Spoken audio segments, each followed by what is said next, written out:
This show is intended for adult audiences. You know, people with bills, backaches, responsibilities, and a functioning sense of humor. It contains strong language, stronger opinions, and the kind of jokes that might send the emotionally fragile into a full-blown meltdown. If you're easily offended, perpetually outraged, or think words are violence, this is your cue to clutch your pearls, grab a blankie, and sprint to your nearest safe space. Or, you know, just get in the sea. We won't miss you. For everyone else, buckle up and let's have some laughs. Rated D for dickhead. You are coping and seething. You just can't accept what you're seeing. Hello, you dirty little boys. Are you interested in my body? I'm gonna come. Nice tits. A real setup of donkers, packing some Doban hunkeros. The power of one. The power of two. The power of men.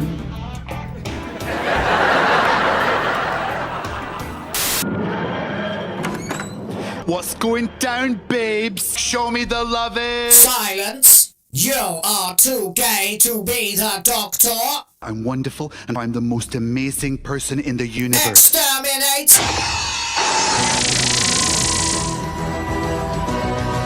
These people are making a lot of money, print money, cash, Money, well, capitalism.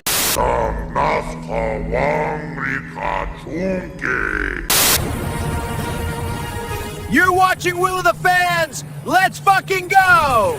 I'm afraid I've got some bad news! Bad news!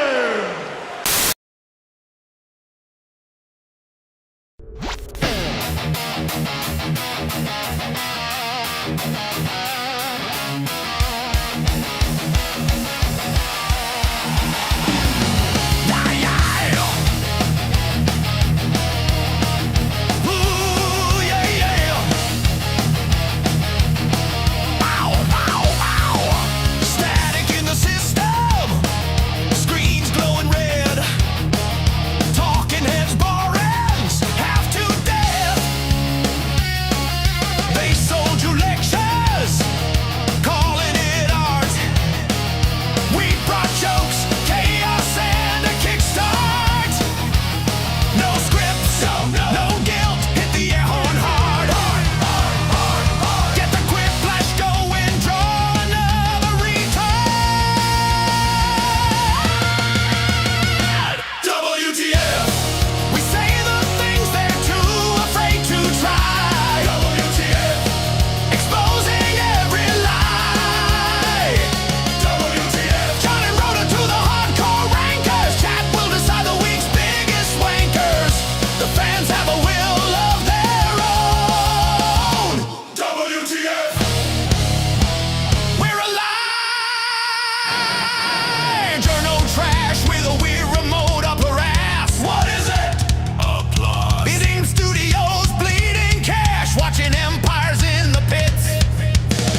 Hello, everybody. How the devil are you? What the fuck is going on? And how have you been? And how was your weekend? Did you do something interesting? Did it involve oranges? Oh, maybe mass flagging people or just crashing out on X. Oh. Yes, we are here. It's WTF Live.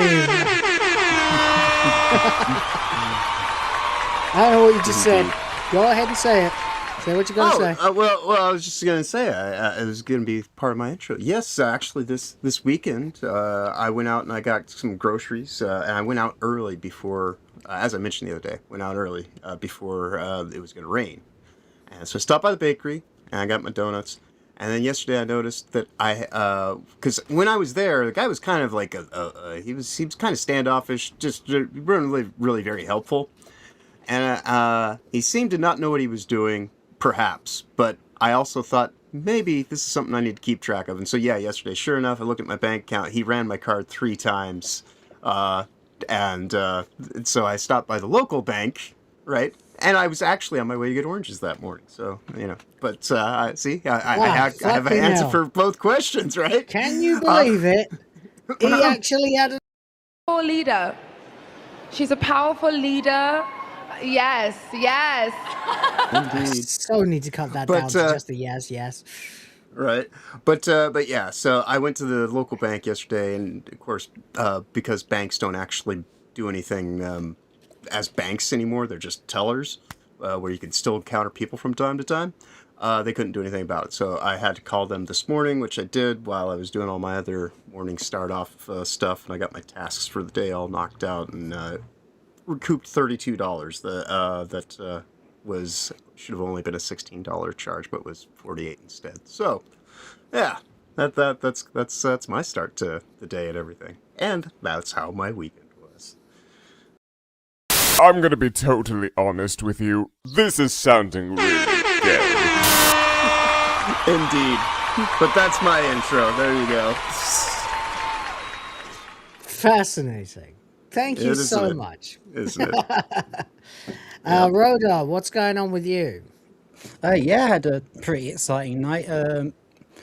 Noise decided not to stream, so Phoenix from his show decided to start his own show instead, which is called Dehumanized Nation. So I helped him launch that. Cool. Went really, really well. Pretty much like the same kind of thing that I do and the same kind of thing that Noise does, but obviously with his own little twist on it. So really, really good show. A lot of the same people showed up. It was fantastic. So yeah. Nice. Really in quite a good place. We do have a nice little network of people around here. Will's mad hype says Shefferoth. Shefferoth. What's that? One winged angel, yeah. Yeah, one forked chef, one knifed chef. I don't know. One-handed chef, maybe.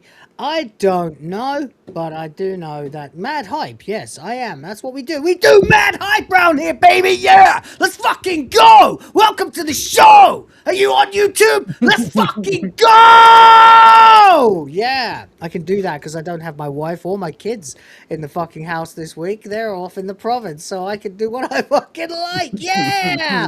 Toasty's here. Look at that.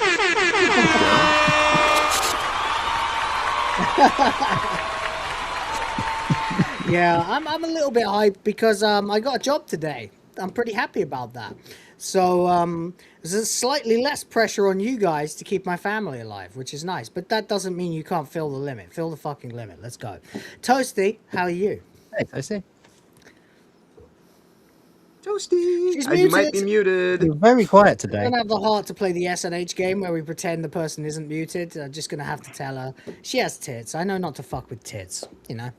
Guys, gentlemen, we know if they have boobs, you don't fuck with that, okay? You just don't. You just don't ever fuck with that, because if you do, you're... He's a smee. He's a smee. He's a smee. He's a smig. Hey.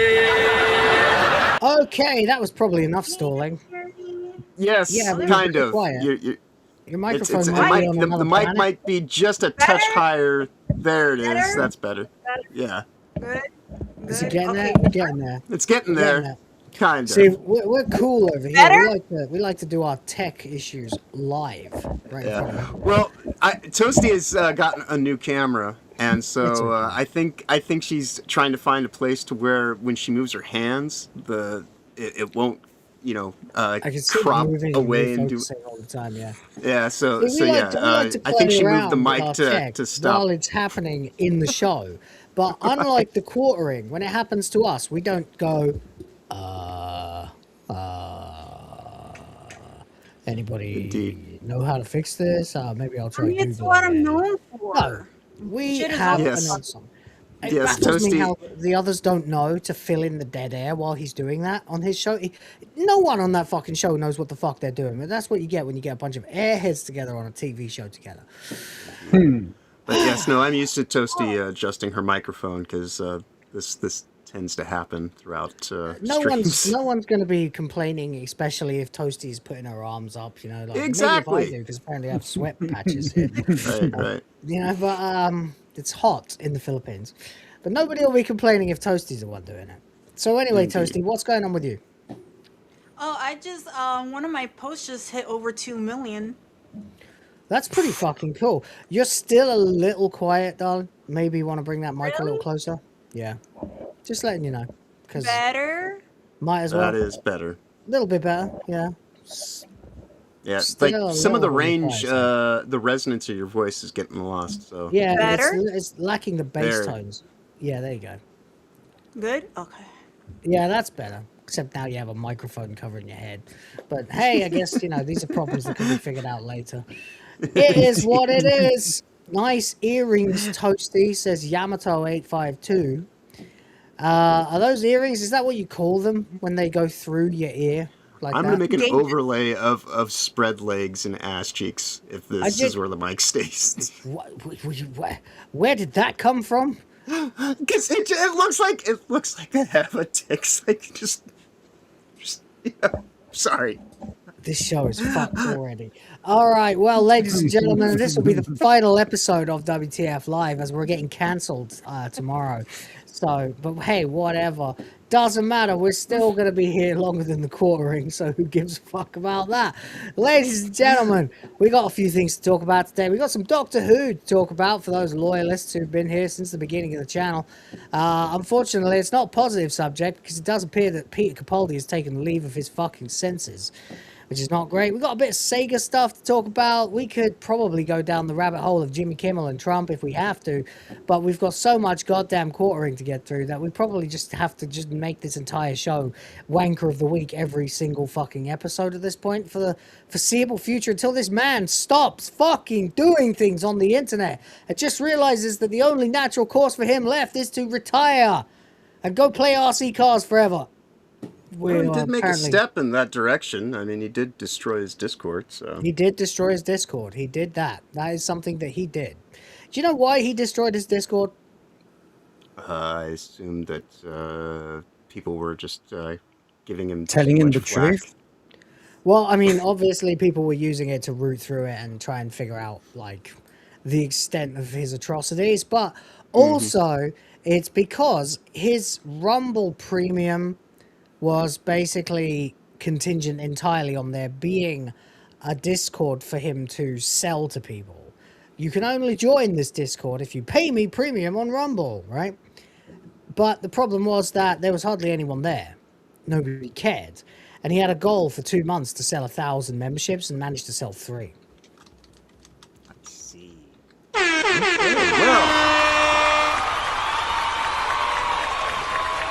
You know, the thing is that you got to cut your coat according to your cloth. I, for example, am very aware that we have a small audience, which is why my goal is $100, not $1,000. Right. And almost as if by fucking fate, it was perfectly timed. China Hepcat, that's Justin, comes in for $2 and says, "Are those earlobe glory holes?" JK. I guess that's Toasties to answer. Are they? If you want them to be, I got some odd messages about like they look a little bit small to be glory holes. I mean, I don't know. What if do you could think? fit it through them, but Do you think you could fit a Korean cock through them? I reckon you could probably fit a Korean cock through them. A white cock, though? Hank Hill could get in there. Yeah, it's a Hank Hill? urethra. Yeah. Christ. That is going to be like I mean, if you're using the earlobe as the glory, you know what? You know what? I mean, you're gonna have to be holding it with your hands anyway. Otherwise, there's gonna be like no, resistance. If there's no resistance, there's no push. Where's the person going to be standing though? I guess it's going to have to be like something that just gives, Right. Because like you're going to have to be like aiming out away from the diameter. I don't know. This is. Toasty, fuck it, why not? What is the actual diameter of those tunnels through your ears, Toasty? Can you guys hear me? Yeah, can you hear us? Because I'm asking you a question. No, because I'm messing with my mic and I want to make sure. They're 30. They look like about the size of a $50. 32 mm. So 32, 3.2 centimeters. Millimeter, I think, is it millimeter? So 32 millimeters, so 3.2 centimeters, which is I don't even know what that is in inches, like 2 inches. Yeah, I think about. It's a little narrow, like, It's a little narrow. Yeah, it's a little on the narrow side, unless you're Asian. Anyway, thank you for $2. Appreciate you.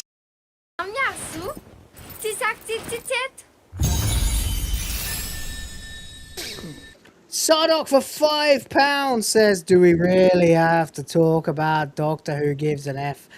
Well, no, we don't really have to. If someone wants to give me like $100 right now not to talk about the topic, then I will omit it from the lineup and we'll move on to something else. But otherwise, that's something we're going to talk about, yeah. Yeah. The only thing is, I have something that we could replace it with that we could probably spend equal time on. What's that? Is the Sony stuff. Huh? The Sony stuff. Sony! And their Expo moment. Yeah, but, and good morning, Scoob. Hope all is well. Well, we could talk about that, yeah.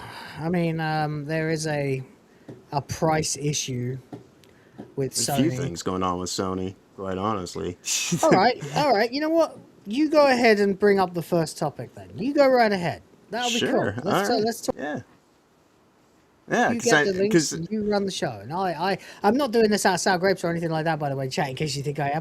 I'm genuinely like, I clearly have missed out on this story, so I'd like to know what it is. Sure, let me see if I can find something. But while I'm looking for I've been very busy today. I had a meeting and lots of stuff like that.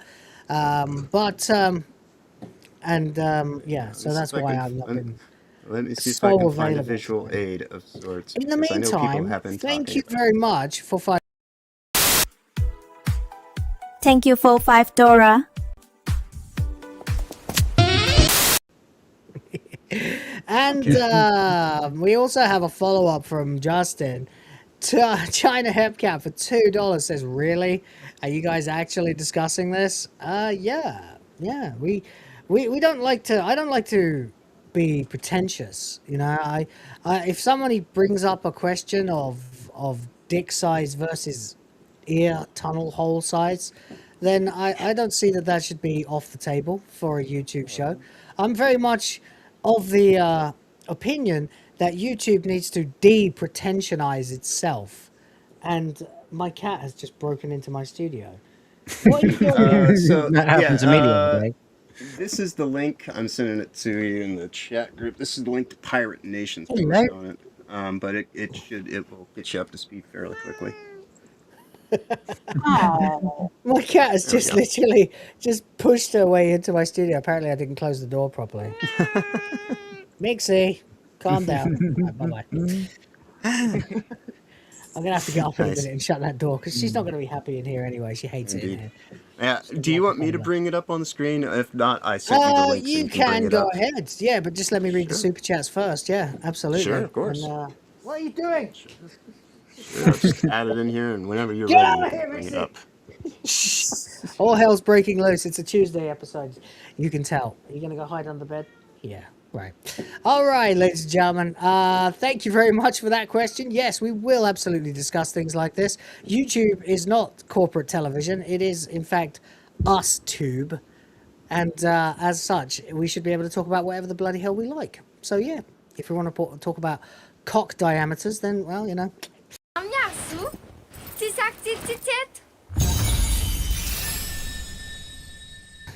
For the love of God, woman, stop. Right. Okay. I mean, this show does happen at all times of the day, so I don't think it's ever too late or too early to talk about anything. There's no watershed for this show because it's morning for you, it's afternoon for Rhoda, and it's fucking midnight for me. So right. Yes. So and it's midnight for me. Yeah, whether you're here for the morning, the midday, or to round out your evening, you know, we just talk about whatever happens to come into the conversation. You hearing this? Oh, yeah. Fuck it, I don't even need to talk. She'll just do it for me. You shut up, you little tart. Go find somewhere to lie down and shut up. Right. Anyway. Right. Sardoc says, so Sony is secretly Amber Heard, you know, pooping the bed and all. Yeah. It seems. I heard that they did do something really fucked up, but I didn't have time to research it. So if you want to go ahead and take over for this one, please do my best. In the meantime, thank you, Sardoc, for another £5. I really appreciate it. Thank you for $5. All right. Get off there. That's the phone. You're going to have to give me a second. I'm sorry. No worries. Let me just bring this up on the screen, and So I guess I'll just start off because I hope Will can hear me, but it's fairly straightforward. Everyone remembers years ago the X-Bone moment when they completely just kind of shit the bed on player loyalty or anything like that, and everybody was like, yeah, no, I'm not really signed up for that, when they wanted the Xbox One to be a DRM machine with 30-day check-ins, and all your stuff was ostensibly just being leased to you. Sony's decided in the year 2026, after that kind of, gave them 13 years of just unabashed victory after victory, when it comes to winning out in the quote-unquote console wars, point that Microsoft is publishing games on PlayStation now, they decided the best way that they would celebrate their victory in the console wars is to do the exact same thing. And so, Sony has now instituted a policy that every 30 days for any digital games that you buy going forward, you have to make sure that you log in and update your usage so that you don't get your license suspended. Otherwise, they'll just remove screw your license. that. I can see a lot of Steam Deck use in my future. Well, so we know that previously the PlayStation Network and PS Plus in particular has required you to have a subscription to be able to play your games, right? But now you need to what? Log in every 30 days to be able to keep your license valid for, so otherwise you'll have to go through like five steps is basically what it, like, you still own your game technically, and any game that you have prior to what has just gone into implementation, now that's where it says thank you for your interest in the 30-day timer being applied to all new purchases. Affected so content. Purchases? Not PlayStation Plus free games. No, the games that you buy for your library that you store on your hard drive. Oh, no. Yes. Like I say, this is the X-Bone moment 13 years later. It is. It is exactly that. The only thing that separates it is there's not an authentication key disk. So they've all gone to this model. And I was talking to my friend about this last night. About how I assume ultimately what it's going to lead to. Because the big push, of course, is to you'll own nothing, be happy. The new planned Sony system sounds like they're going to have a couple different tiers on that also. None of them actually having a disc in the system either. And be like, $1,000 for their high-end home system, but then it'll be $600-700 for the portable system. They'll probably operate like the Portal.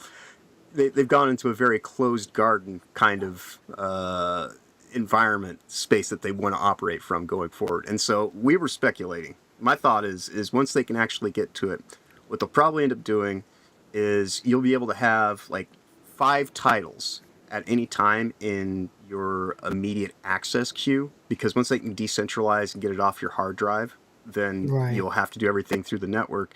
My speculation is that, you'll have like 5 to 10 maybe main titles that you can have access to on your probably premium account, right? Because they'll tier this whole thing out for various levels of access to the games that you've already paid for. And ultimately, they will be the library kind of issuer for games that you own, mind you, that you'll be able to have instant access to. Then everything else will just be on the primary streaming service that you just have to deal with all the essential service level, and then there'll be a premium access level, and then there'll be like, and then they'll tier it out so that you'll have access to what will be decentralized storage, because they're doing this now on decentralized storage on your end, but even on your hard drive anymore, right? And you'll effectively be streaming all your games all the time, right? Never actually owning them physically or even digitally.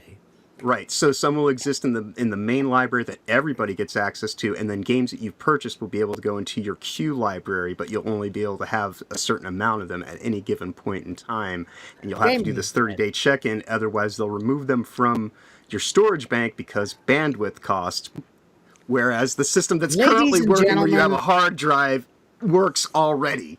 Ladies and gentlemen, it is time to start collecting stockpiles, digital stockpiles. I think you know what I mean. It's time to go to Tortuga, and it's time to start making our own private collections of these things that we can share with each other, and ensure that there is a fail-safe in at least everybody's PC hard drive that will allow us to continue to play games when this industry inevitably crashes by 2030. Right. Because this is going to kill gaming. Yeah, and so ultimately, people freaked out. Like, this got to be some kind of glitch. And Sony's like, no, this is the plan. So they are changing the purchase model to you are quite literally just having least access to things that you store on your hard drive. So right now they're just breaking the authentication. And that's why I say my speculation is at some point in time they'll get rid of you actually being able to house stuff digitally. Other than for maybe a few things, and it'll just be, it'll just be their method of just making sure that you're always connected. They can track everything. Because also remember, the next thing that they want to do with these systems, they basically want to make AI hallucination boxes, right? So the idea being that you'll create a game framework, and then based on what your interests are, you'll be able to apply whatever kind of, if you are into anime, well then we'll render this game to you in an animated cell shaded AI hallucination. I hate that. I hated that. I hate that because I'm an artist, right? Among many things. And if somebody has decided to deliver to you a game, let's say Resident Evil 2 remake, right? And you decide you'd rather see that in anime, you just murdered the art that the person actually gave to you. Art is only art if it is finite, defined by the artist for you to consider as is. If you get to change the art and tailor it to your experience, then art itself is dead, defunct. I'm not being hyperbolic right now. The whole concept of art is null and void if you can go to the Louvre and look at the Mona Lisa and see it as if it were drawn by Hayao Miyazaki. Right. And so, my takeaway in all this, because also simultaneously the same news has come out that the Steam controller's out next week for $100. And people are saying $100 $100 is kind of high. Yeah, $100 is kind of high. But when Sardoc is probably right. Yeah. I didn't think it would be used for that, but apparently it can be. So. But yeah, so that'll be out for $100. The idea being that they're going to sell that at $100, so that when they include it with the actual Steam machine, and they say it's got $100 value built in to kind of buffer the cost. Well, So it's less than half the price of a DualSense Edge. well, Less that's than the half. point that I was going to get at. When you consider what it actually is going to do, when you put $100 So I was into gonna this put that controller, forward as you'll good have news. it. You can easily have this thing for like the next You 10, don't need a DualSense 15, Edge, 20 by years. the way. There are plenty No. of third-party controllers that do all the same fucking things. Right. Except for maybe the a lot underneath of, triggers. But who's going to use them? The GameSir is one that you can get for around $60 right now. That has Hall effects or TMR controls, things like that. That's what they have in this new Steam Machine controller. So the Steam Machine controller for $100 seems like probably a premium cost. But I would say, given all the points of input that it has, the 4 programmables, the 2 touch screens, all this kind of stuff. And if they use it as a way to kind of, I guess, mitigate the cost of the overall Steam Deck, because they'll be able to kind of make some of that up in a peripheral margin. Yeah. And I don't really see the downside in a controller that you'll be able to use for easily any game in your library for the foreseeable ever. Yeah, that's more or less how I feel as well. Yeah. Look, I don't want to go down the usual John rabbit hole of doom pilling, but this is one of those things that really does start to make me feel like we're fucked and we're done. Yeah, and which is all the more reason to support Steam, though. It's time to start stockpiling these fucking games and making them available to each other privately. And Steam is still valid and viable, but when Gabe dies, who fucking knows? True enough. It could easily turn into yet another one of these, and when that happens, we are out of options unless you already have yourself a fucking stockpile. This is one of the reasons why Nintendo hates the fact that I have the complete Super Nintendo library, the complete N64 library, the complete NES library, which I own completely legally, by the way, on a hard drive, and can dispense to my children as and when they're ready for it. But when it comes to this shit, this shit right here, this 30-day crap with Sony, like, okay, so I own the game, yes, as long as you log in every 30 days. Why do I have to do that?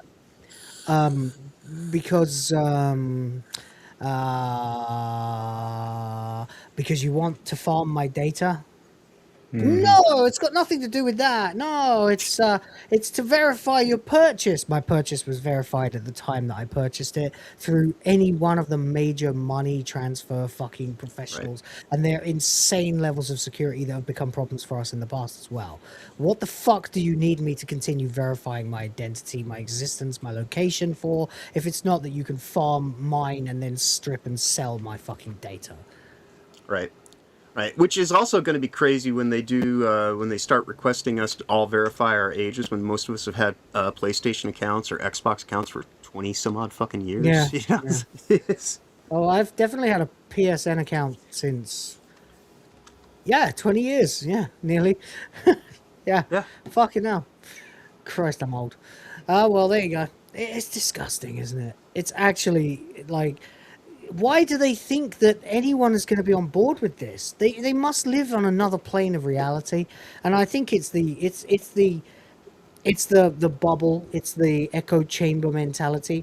Leftists spend enough time hanging out with just other leftists, and they become convinced that Donald Trump is a pedophile, right? These guys, they spend enough time just hanging out with other billion-dollar CEOs, and they become convinced that people are just cattle. Right. That they can follow. Yeah, oh yeah, and that's the thing is like they figure out what parts of what already exists can we go and break off into service-based models, and so that's and this whole thing Games just as a becomes service is the worst thing. Right. Yep. It's the worst thing that ever happened. Software as a service, second worst thing that ever happened. Games as a service, for me, worst thing. But you could flip either of them depending on your use of the internet. As a service, in general, is the worst thing ever. It's the scummiest fucking shit that's ever.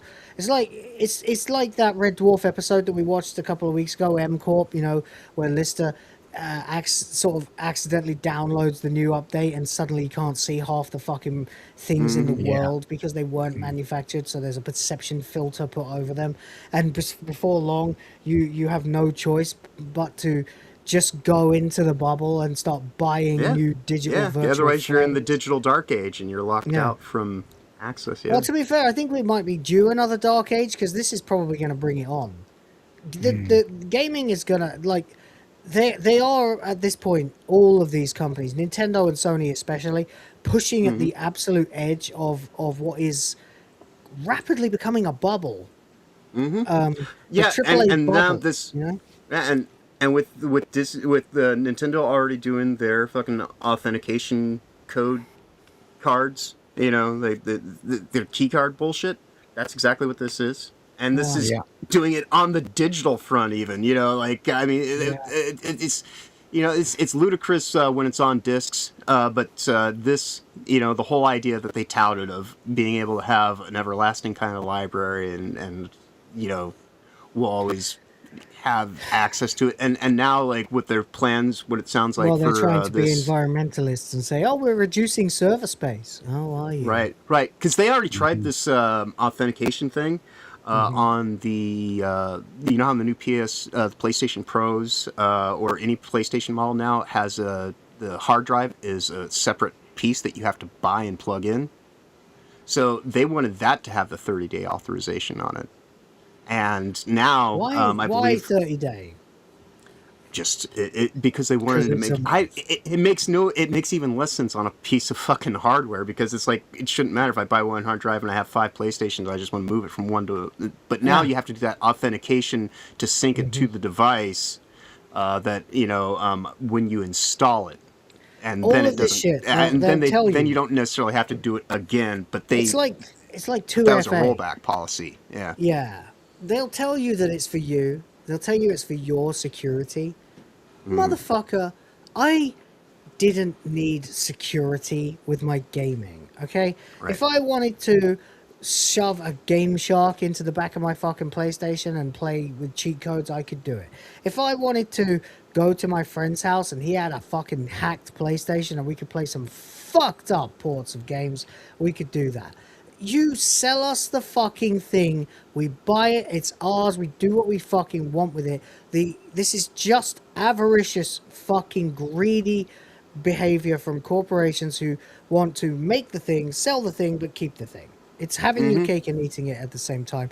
And it's going to result in massive losses of sales. Right. I'm genuinely never going to buy a PlayStation again at this point. And I'm holding a DS4 when I say this.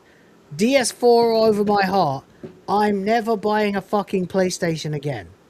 Yeah, I when upon this news yesterday, I actually was like, I really should just suck and sell this thing. I'll have to find a new mount for my webcam, but I can just easily build one. For, because I mean, at some point in time, they're doing this for future purchases, but just you wait, give it time, they'll figure out a way to retroactivate it onto everything. Retroactive as fuck, man.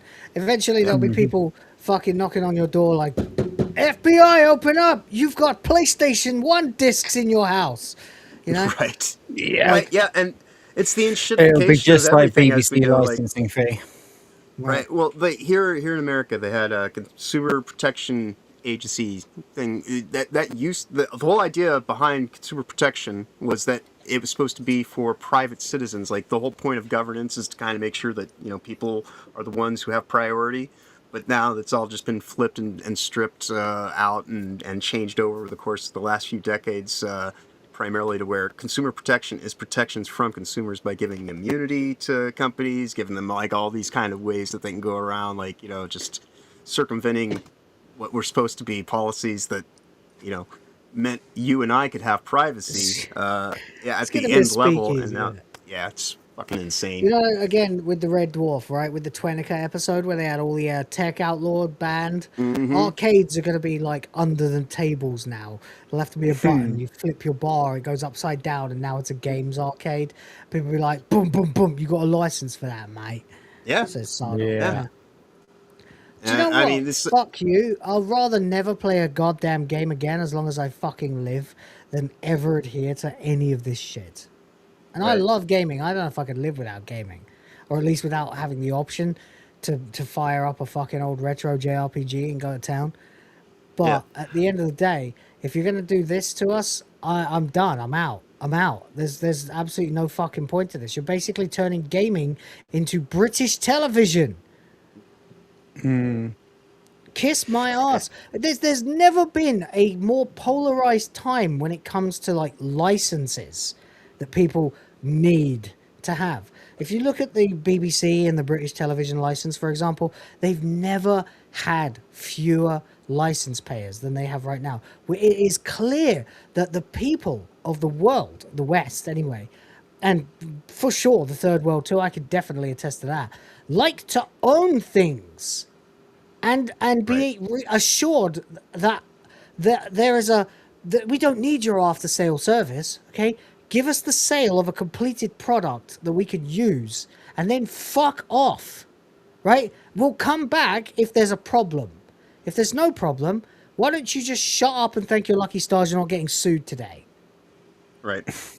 Indeed. Because that's all it really is. This is the reason there's 2FA on everything now. This is the reason that when I try to log into my fucking bank on a new device, it goes, oh, this is not your registered device. You're going to have to visit your branch. So I have to visit my fucking branch. You know why? It's not the girl behind the counter's fault. The girl's like, oh, I'm sorry, sir. This happened to you. Your phone got broken. You need to update your thing. So now that it's your registered device. Okay. Have you done your biometrics? Yes. Have you done your fucking password? Yes. Have you done... Yes. You know, okay, I'll change your password ways... for you, sir. Please sign here. Fortunately, my branch is up the road from my fucking house, but it's not because they're trying to protect you. They're protecting themselves from you. Right, and in many ways, based on what you're saying and how I mentioned, I went to the bank yesterday and they're like, well, I can't do anything for your account. The only reason that they actually have the bank there is so that they can verify against you. Exactly. I know. Because you can't even do actual legitimate banking there. For your account. Your is in quotation marks for starters. Your account. And then they refer to you as your account. It's not, I can't help you, sir. It's, I can't do anything for your account. Because you are to them just a fucking account. You are a number. Here in the United States, they have a 3 to 5 year delinquency on savings accounts. And so if you have auto pays and this and that going on in your accounts, what the hell ever, they've done this to banking here in America, where if you have a savings account and you don't touch it for say 3 to 5 years, you go to put money into it, your money's gone. They just send it off to the state, and that's just written into and they consider it lost property, and it's like this thing that's just built into state laws. And so you have to constantly actually go and monitor your shit and go and like make sure that they haven't just given it away to someone because they wrote policies so that they can go and like, effectively just get rid of what they consider derelict accounts. So it's we don't even have high street banks anymore. They've all been shut down. Like my bank is now a Greg's. I know. I was a few weeks ago. No, it was months. It was right before my dad died. Tell you the truth. I was looking for the pub that he used to drink in to see if it's still there. So I did the drop down street level thing of our old hometown. And as I was going around, I was like, when was this recorded? It was like 2023. I'm like, oh, okay. So that's 3 years since I left the UK. I looked and I was like, where the fuck am I on the high street? Like, I know this high street like the back of my hand. Where the fuck am I? And I went back and I turned. I was like, well, where's my bank? I know where that is. And I looked, and it was like a Turkish barber's. Yeah. It'll either be a Turkish barber's or a Greg's. I have to put my fucking code in sometimes, my branch code for various things. My branch doesn't exist anymore. Mm-hmm. The bank where I opened my account is gone, buddy. You can get your beard trimmed and a lighter in each ear if you want. But you can't get a fucking bank account. Stunning. Stunning. Yeah. So this is fun. Yes, this is techno-feudalism. It's all around us. They're doing so many different things right now that it's just... And they're just doing it shamelessly at this point. At this point, I guess, like I said, stockpile offline. Yeah, digital or physical. They sell arcade system Game Boy looking devices that have HDMI outs on Temu. For prices, So Don't I even would do bother with that research. though. Just stockpile on a hard drive. Build yourself a decent gaming PC. Or I was gonna say, if you have yourself a Steam Deck already, a lot of these things you can figure out how to get a hold of, and then just run Even fuck EmuDeck. that. Even fuck that. Just build yourself a fucking thing. You can easily do it. There's tutorials. Yeah. Like, You can do it any PC you have. As gamers, we're basically gonna have to do log cabins in the woods. Yeah, it's like Plex libraries, and Plex is another company that's also becoming more and more kind of. If you hadn't, like, you and I have lifetime memberships to Plex, I'm assuming for back when it was reasonable to do so. I think I do. Yeah, I don't think they. Yeah, they and that's the thing. If you were to want to start your own home-based video library these days, I would tell you to use Jellyfin instead, because it's it's open source, and it does what Plex used to do for free, and then it got to the point where they made the lifetime pass, and now they trying to turn it into just another streaming service of sorts. You still have access to your thing, but yeah, all this stuff is RetroArch and shitified. Says yes. Sorry, I saw that and I had to shout it out. Yeah, that. Yeah. Look, yes, indeed. Yeah, the E word. That is, of course, the viable option that we all have. You need to preserve as much of this as you possibly can, and I mean everybody, not just me or one or two people here and there. We all need to start compiling our own catalogs of things offline that we can use, access, and share with each other privately. And honest to God, I've been saying this for a couple of years now, but if the AAA industry burns, etc., I won't miss it. But now I think it's time for us to just actually start lighting matches ourselves. Oh, yeah. And like I said, there's no reason to trust these people. There's no reason to respect these people. They don't respect you as far as they can throw you. They see you as cattle. They see your passion and your interest in this fucking industry, this gaming industry, the art that goes behind it, the passion that goes behind it. They see it as completely expendable. Fuck AAA. And shitification is just the start. This is out and out war against customers. And as customers, we need to decide that we are no longer going to be customers. Yep. Yeah, I was, like I said, I was talking to my friend last night from design school, and he's finishing up his indie game. Should be coming out soon. I have a advanced access copy. That's nice. But once he gets done with that, there was some talk of possibly he might be willing to, because the Godot engine he knows in and out. So there's talk of like some possible projects come after that. And I was talking about Sandbox. A lot of the stuff, it just comes down to we just need to stop dealing with corpos and start dealing with companies that actually consider you customers, because and start making our own things. Sandbox is right around the corner. It is going to have a free to publish royalty system directly to Steam. So if you want to make a game inside of that and then sell it for a couple bucks, that'll be an option. You do stuff with Godot or different forks of that. A lot of this really just does come down to, at this point in time, that we just have to take gaming back to what it began as, which was a niche-based interest thing that people did out of their attics or garages or what the hell ever, and just decentralize from make our own markets and whatever, or utilize ones that are at least amenable to self-publishing and things like that. Yeah. I never heard of this thing until Yamato pointed it out. Mm-hmm. Ein Thor?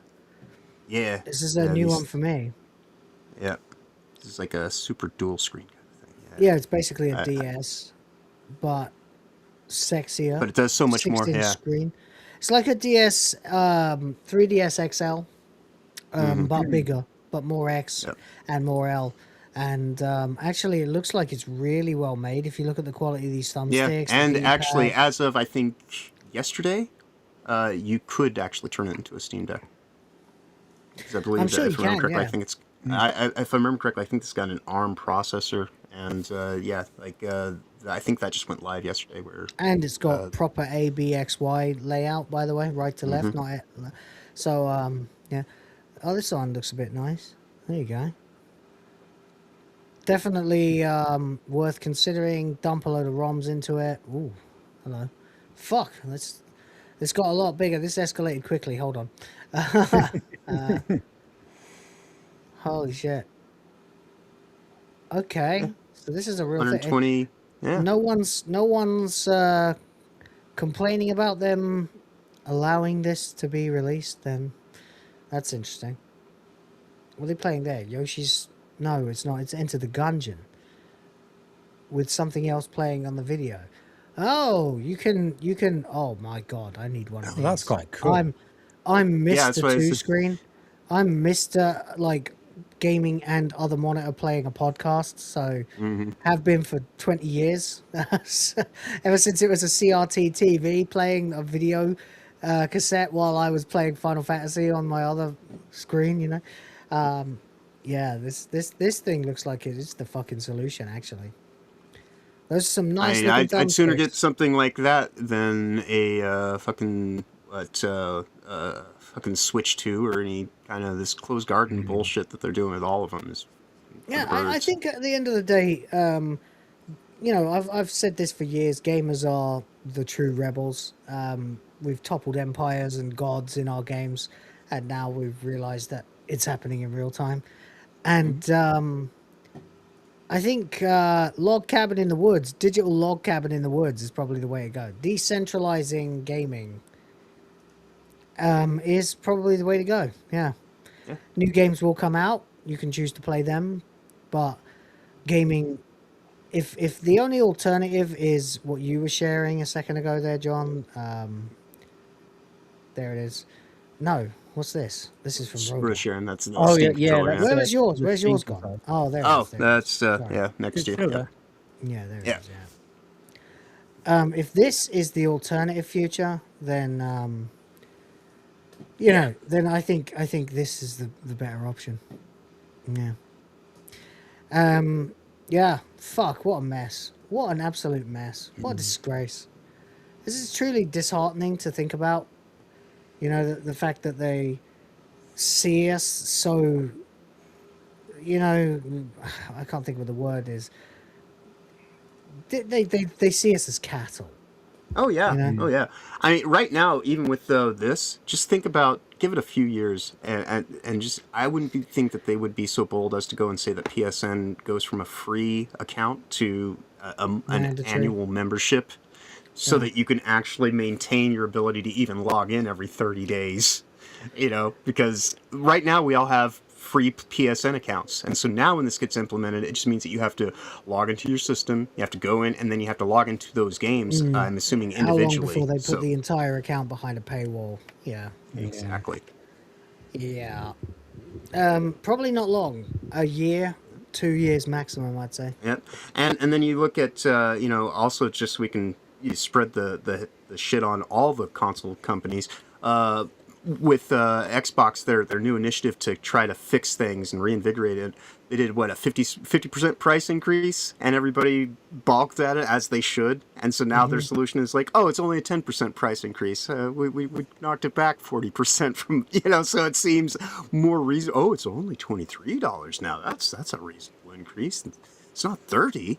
Just 23 from 20. Yeah, I mean, that's a standard sort of psychological trick, of course, when you're pitching to people. You tell them, well, it could cost this much, but I'm going to give it to you for this much. Right. Yeah, because they did the same thing with Red Dead Online when everybody stopped playing that. And they completely fucked the in-game economy. And so, yeah, there's been various forms of this already, and every time, you know, it never turns out well for anybody involved, really. Yeah. I think we are at the point of decoupling, though. We just have to be aware that, you know, you're not really going to get much in the way of good quality, like customer service or any kind of respect, even in common decency, from these corpos. Yeah, I mean, it's at that point now where they're like spitting on you and telling you it's raining. You know, this is absolutely inexcusable. I don't know if the Thor is available everywhere, but I also don't think it will matter much, because what you'll be putting on it is ROMs, and ROMs are, if anyone's ever done any emulation at all. You can get any ROM to run as long as you've got the BIOS for the right region. Yeah, And you don't there are even people necessarily who need that. there are people who specifically make PCB boards that you can buy that plug in that can be used for dumping, and there you go. Yeah. And So, yeah. stockpiling, like I said, like stockpiling the fucking games as well. Like I don't have all the memory in the world, but I do have the entire fucking libraries of just double checking quickly while I have the opportunity to. Yeah. I used to have the entire Definitely ColecoVision have library. the entire SNES library. Yes. Yeah. I think I've got the NES. Yes. And I think I've got the N64. Yes. 484 games I've got. I might have to. Yeah. I might have to send you a link one of these days to make a backup offsite copy for you. Yeah, no, I mean, I'm not holding these to hoard them. If anybody wants them and gives me a viable way to transfer them to them that doesn't cost me any money or much time, then yeah, sure, absolute fucking have them all. I don't give a fuck. Yeah. Everyone should own everything at this point, as a giant middle finger to these fucking companies. And I'm definitely not saying that you should pirate them. I'm definitely not saying you should pirate them. But if you should happen upon a giant stockpile of video games, well, it's only fair that you give them a good home, you know? That's right. That's right. Or several. Keep them safe from those pirates, you know? That's right. They keep need them safe very harbor. safe in local hard drives where people can't touch them. And if anything should ever happen to your hard drive, share them to other people so you can get them back, you know? That's right. Yeah. Offsite duplicate storage, you know. Correct. If idea. buying isn't owning. Boom. Yeah, exactly. That's kind of where it's at this point in time. If it's all just down to access capability, you know, go with what gives you the best access. And to be fair, there are more than enough games in the world. And if you're like me and you don't care about frame rates or, you know, because that's the other thing we were talking about last night. It's an arms race, and if there's no race left because everyone's being screwed the same way, you know, then there's no fucking reason to compare. We can all play games from 20 years ago or 10 years Right. ago. Well, or 5 that years and when you look at this push towards, decentralized login to a, fucking cloud system, basically, with your specific device. When you're looking at that being what they're wanting to do with it, it's a much better option, basically, to just understand that there's no way that you're ever gonna get 4K streaming, right? So we were talking about that last night, where we live in the 1440p is kind of where you should really, that's what I operate at if I max out like really anything, because 4K is all well and good, but if I have to choose between having a consistent frame rate, over high texture graphic details and all this kind of stuff that overbloats the library sizes and all that kind of stuff, it's all a matter of management. And there's games from 20 years ago that look way better than shit that comes out now, and it's hilarious. When you look at I still how play far games from 35 years ago. Right. But I'm just saying, like, even within the 3D space, though, a lot of things now have gotten to the point to where they're almost, there's a point of diminishing returns in terms of all the stuff that you put into it to what you get out of it. And, like a lot of games just seem to be getting bogged down in ways that don't make sense, focusing on such high resolutions. If you need that for immersion, then that means that you're not a good storyteller.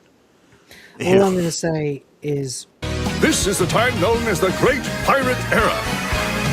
Indeed.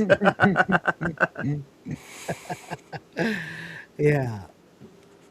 So there you go. I think the Great Pirate Era might be upon us, gentlemen. And if it certainly does seem that way, then good. What is you're talking about the Steam controller here? You shared a picture of it, Rhoda. I was surprised that I mean completely the opposite of what I think it was John said. I was surprised that it's not more expensive because it's less than half the price of a DualSense Edge. And like I looked it up before I came on the show, and in the UK it's going to be £85. Oh shit! Hell yeah! Well, there you Which go. is That's which basically is $100. Yeah. Yeah, you Yeah. guys' money's It's a little bit more, more I value think, in it but than ours do. Yeah. which is That's a hell of a peak. you'd be lucky to get a mint condition DualShock 4 for that. Yeah, of course. Yeah. Well, in Damn that there, white yeah. screen. I mean, I thought it was going to be in the 200 Philippines, you quid. can get a mint condition DualShock 4 for about $20. So, but yeah. What are you saying, Toast? I said, damn, that white screen makes me look like a ghost. It does. Sorry. No worries. But yeah, no, this is looking really cool though. The great thing about this controller is anything that you plug in to it that has mouse controls automatically also has the gyroscopic control work. That's and cool. there's different modes of input that you'll be able to set to do stuff with it. I just really want to get dual touchpads like on the Steam Deck in a controller. Right, yeah. That's what I looked at it for. That is so useful for Final Fantasy 14. Right, I can't wait to have that in a controller.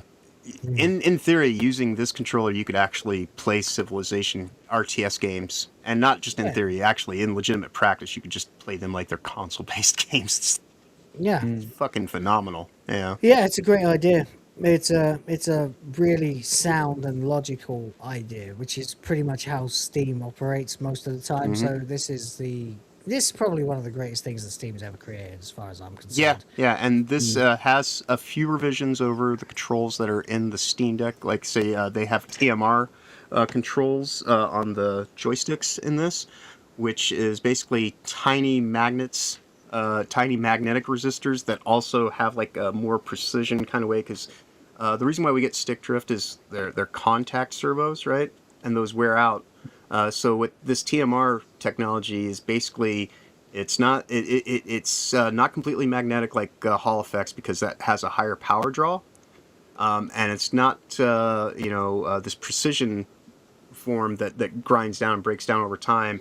It's a version of both of those, kind of incorporating the benefits, but getting rid of the downsides.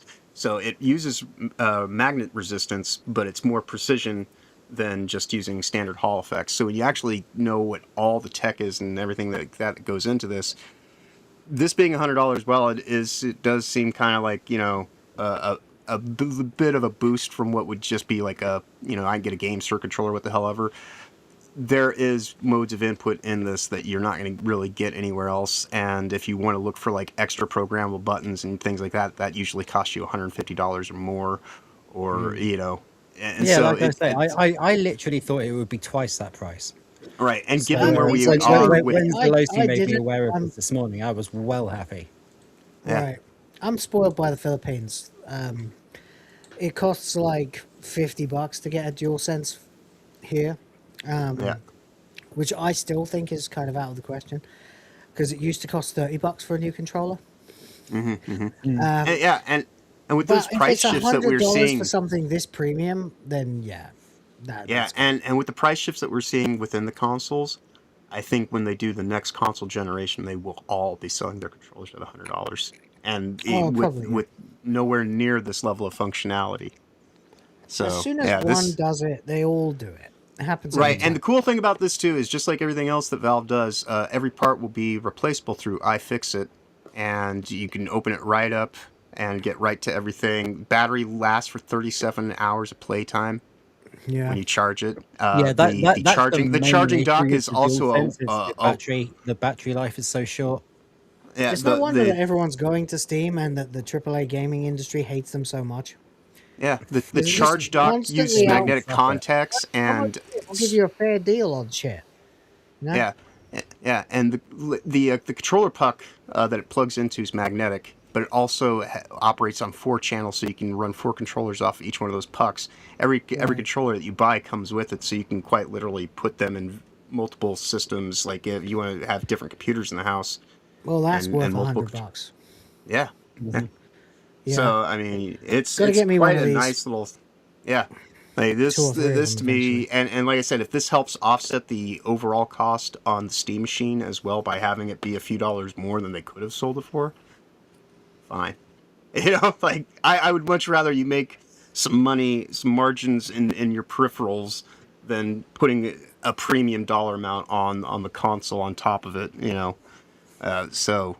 Yeah, I'm at this point in time, I'm as much as a Valve apologist I think as one can be. I don't think it's apology. I think at the Right, end true of the day, enough. Right, yeah, there's yeah. not much to Proselytizer. apologize for. Right.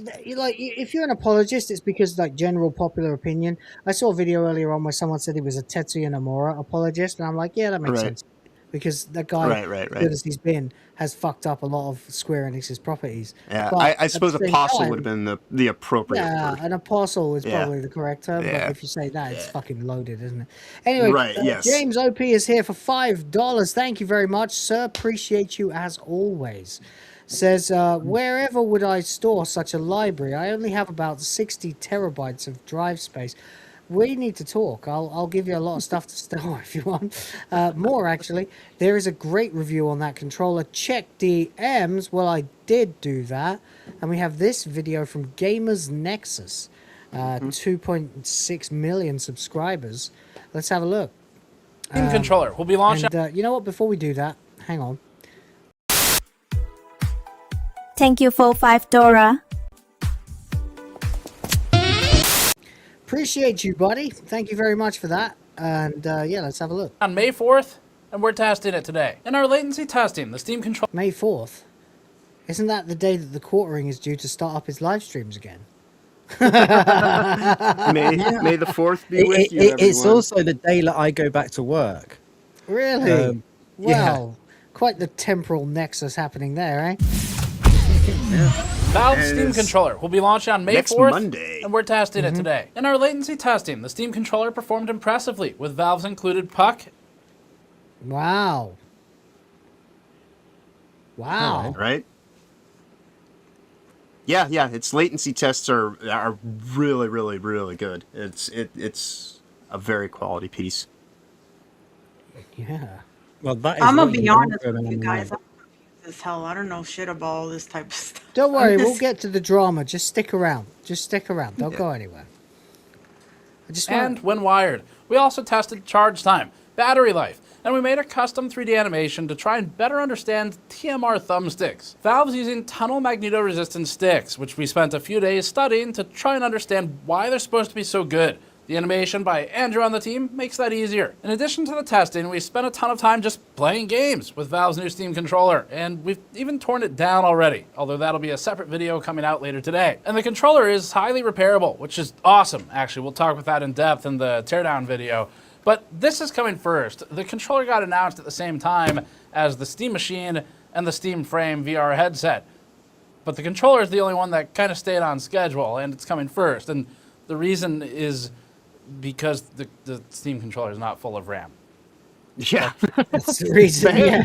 That's the He's reason. not wrong. There it is. That's really the only reason. MSRP is $100. So Valve will have some serious work to do convincing people that a controller is worth $100. And we're going to try and do some testing When today you're in a 10-year to come to that purchase, conclusion ourselves. You know? Yeah, I mean, this is the kind of thing where it's like, okay, we're going to give you a controller with our logo on it. And Steam is in that premium catch window like Microsoft or Apple, especially Apple, where it's like, okay, you've got this fucking bent logo on it. That means you're getting your money's worth. So if they're charging you $100 for it, the public opinion of them is still that they are extremely fucking reliable and trustworthy. So you're getting something very nice for what you're buying, hopefully. And if it's As well. so repairable Valve- as well. Yeah, exactly. Told us not that only there is it will be a Steam repairable, machine. moddable. Just Right.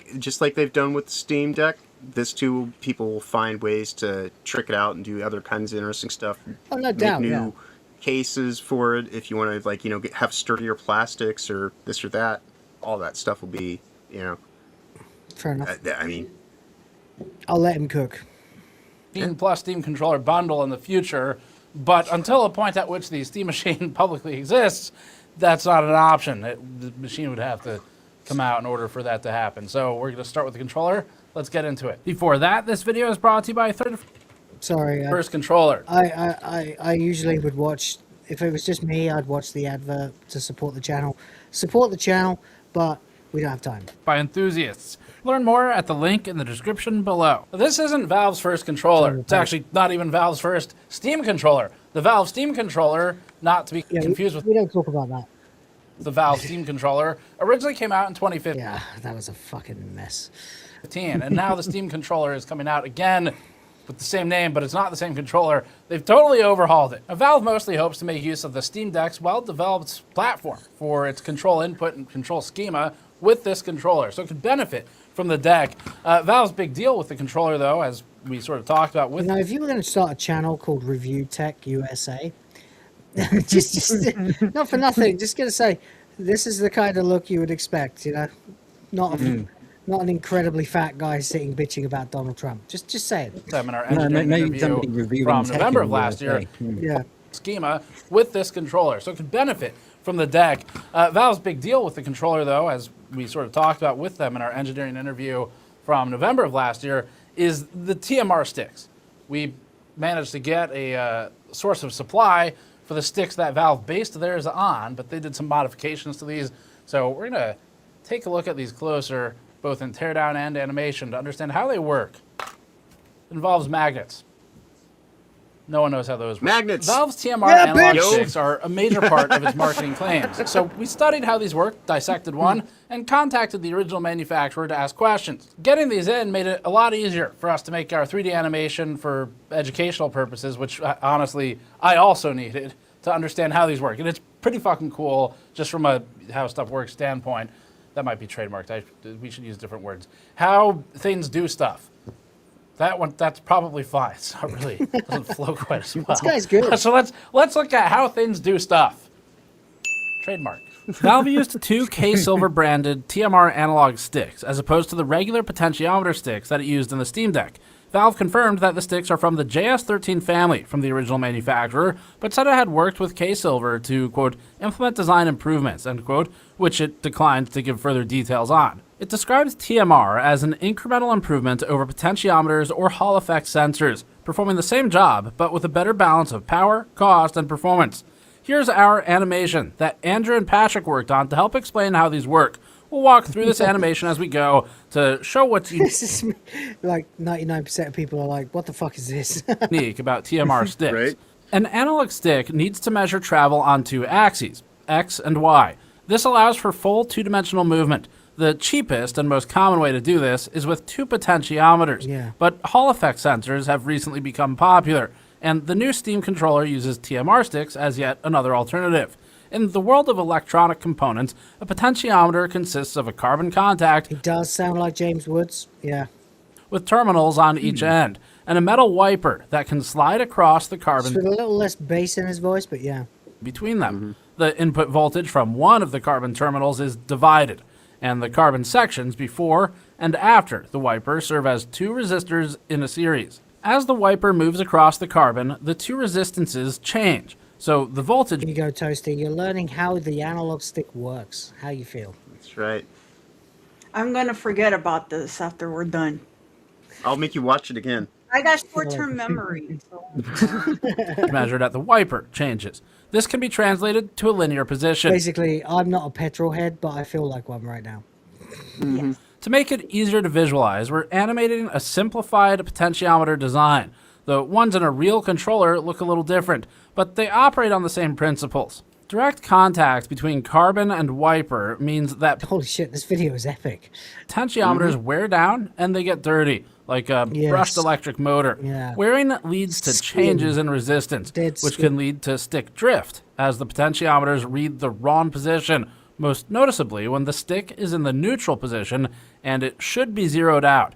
The way you'd see this in real time would be slight movement, even though you're not actually moving the stick. Potentiometer-based analog sticks require relatively large dead zones, or the radius of travel before any input is registered. Hall effect sensors were hot a couple of years ago, but Sega had a Hall effect stick as early as 1996 in the Saturn 3D pad, so they're nothing new even in the gaming world.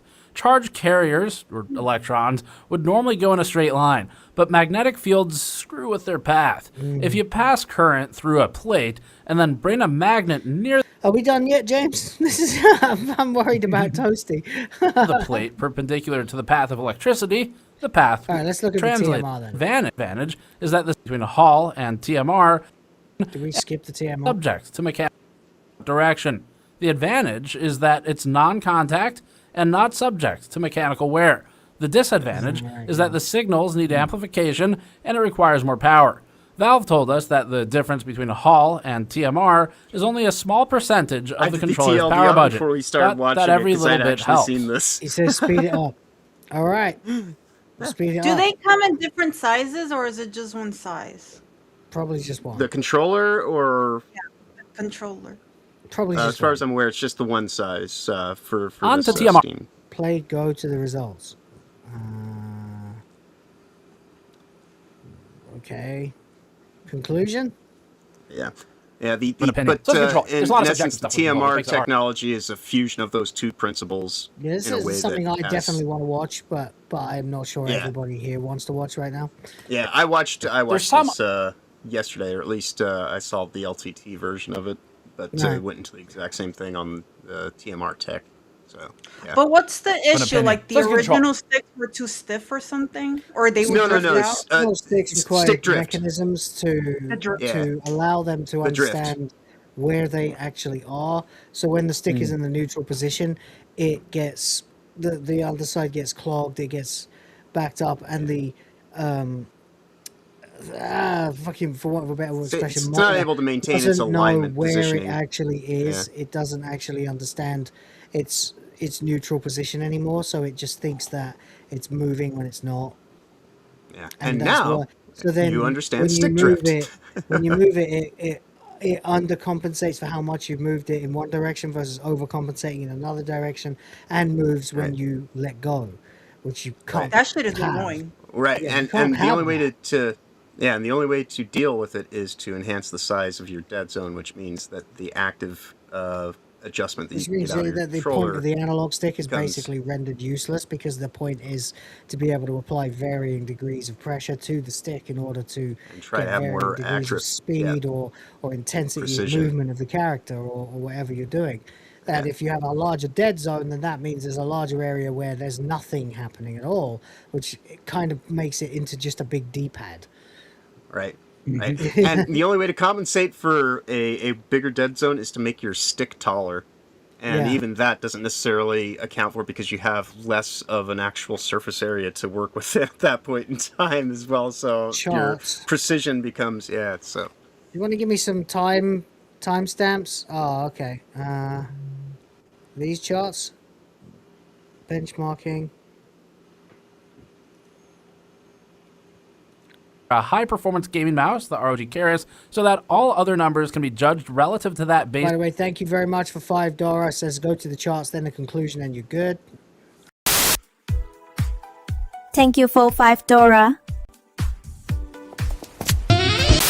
Line 15 millisecond average. The wired performance was predictably the best, with an average full system latency end-to-end of 19 milliseconds across 499 tested clicks and a standard deviation of 3.1. That's just 4 milliseconds on top of the ROG mouse. Puck performance was extremely close at just 21.6 milliseconds average, still with the exact same standard deviation of 3.1. That consistency is even more impressive than the overall latency, but both metrics are excellent. With a second Steam controller connected to the puck, latency was effectively unchanged at 21.9 milliseconds. That's really Based on good. this, we don't see any real downside to using the controller wirelessly. For comparison, we tested the most generic gamepad we could think of, an original Xbox One controller, model 1537, connected via USB. That's some Thanks to a generic Steam blog controllers. post from 2024, it's a safe bet that Xbox controllers still have at least a plurality on PC. This logged a worse average than the Steam controller, posting 22.6 milliseconds. We also performed wired some tests with 7 other controllers connected via Bluetooth at once. There was an Xbox One, Xbox Series X, PS4, PS5, Scuf third-party PS4, Stadia, and Luna connected. These tests weren't perfectly consistent. God, they got Stadia. I have a... Since controllers kept dropping out and reconnecting. I have a theory. I have a theory on why... so the reason why it's unchanged, whether you're using one controller or two, is because I would imagine that it is using a proprietary Wi-Fi 6 Probably. Broadcast, and so everything's just running Wi-Fi, and the only thing that Yeah, it's happens when running you on a connect different controller bandwidth. is it's just bypassing the battery current and just doing it as pass through. And that's Indeed. But otherwise, it's all just happening just on Wi-Fi, no matter what. Yeah. But the point was to create a Bluetooth nightmare. Using the puck, there was no serious impact on performance in spite of that Bluetooth nightmare, with average latency only creeping up a fraction of a millisecond to 21.8 and standard deviation up to 3.4, which could be down to random variance. There were 2 missing entries, though, which could either be fully missed inputs or latencies over 200 milliseconds which weren't captured or were filtered out. Alone on Bluetooth, the Steam controller's latency was significantly worse at 37.3 milliseconds, with a massive 20.6 standard deviation, both slower and less consistent. The log had 1 missing entry as well. With 7 other controllers on Bluetooth and without the puck, it became basically unusable. We don't expect anyone will have 8 players attached to one PC, or 8 players in the same room on different PCs, but the point was to just generate a ton of interference on Bluetooth and stress the controller. This also creates more load on the actual Bluetooth module and radio attached to the... That would be more or less retardation at that point. Right, but to be quite honest, like you would probably never even really hit that in real world settings, because you wouldn't. you're gonna have 2 cords probably amongst your 8 controllers, and that'll split the load to 4, Of course, yeah. You're not gonna 4 have channels. one puck, right? Right. Yeah, one puck will service up to 4 controllers easily. Right, so 2 pucks are okay. Yeah, it's not gonna happen. But yeah, so yeah, and the idea is that if you're using your puck for your There's actual some connection protocol and not Bluetooth, then you're going to be perfectly fine. Right. Okay. Things, though. And one of those is latency. The controller's latency measured impressively in the puck test especially, but also wired and to some extent with Bluetooth. Bluetooth has its own separate issues. As far as the things that Valve has engineered strictly, though, bear in mind too with that, Bluetooth gets criticized constantly these days. I remember when Bluetooth was new. You kids out there. Right, but also bear in mind too with this, this is for just the controller aspect. When you talk about this in terms of the Steam machine, there will be a puck built into the actual base of the Steam machine itself. So the puck that comes out of that one, in addition to it, is just going to actually be able to boost the secondary puck. Yeah. So. Yeah. The controller performs well, and even I love again, it when John's excited. He's never excited. He's fucking wired right now. I'm loving it. It's a high-end gaming mouse. It was pretty damn close. So they've done well with that side of things. The battery life is unbelievably long. I mean, we had that one. Remember, I did start off my foray into online stuff doing a channel called Awesome Dude, Decks. Don't take any part of that as any kind of no. thing. No. I appreciate it, actually. I love it when you're fucking firing on all cylinders, man. Mention the numbers for this video where it's just for constant. this one too. Yeah, it's giving me a bit of a tech boner as well, yeah. Input every second, and it lasted several days. We had another test we couldn't complete just because the length of the review window is... Say that again, Toasty. And here's me confused as hell. Yeah, but I'm sure watching all these guys get revved up's giving you a slight wide on, so you're all right. It's not sufficient to do more than like 1.5 battery life tests. And that's not because it was a short window for review. Like, they give us a lot more time than most companies, so it's really more of a testament to the controller's battery life. It's basically the high-tech 21st century equivalent of me, John, and Rhoda taking off our shirts and going... So, you know, could be a lot worse to be a woman among us right now. We had one test. That was the thing, like, when... You know, I actually do think, was it, I can't remember who it was earlier, when they said, hey, can you talk about something other than Dr. What the Fuck? You know, today is a rare day where there actually is some gaming news, you know? Yeah.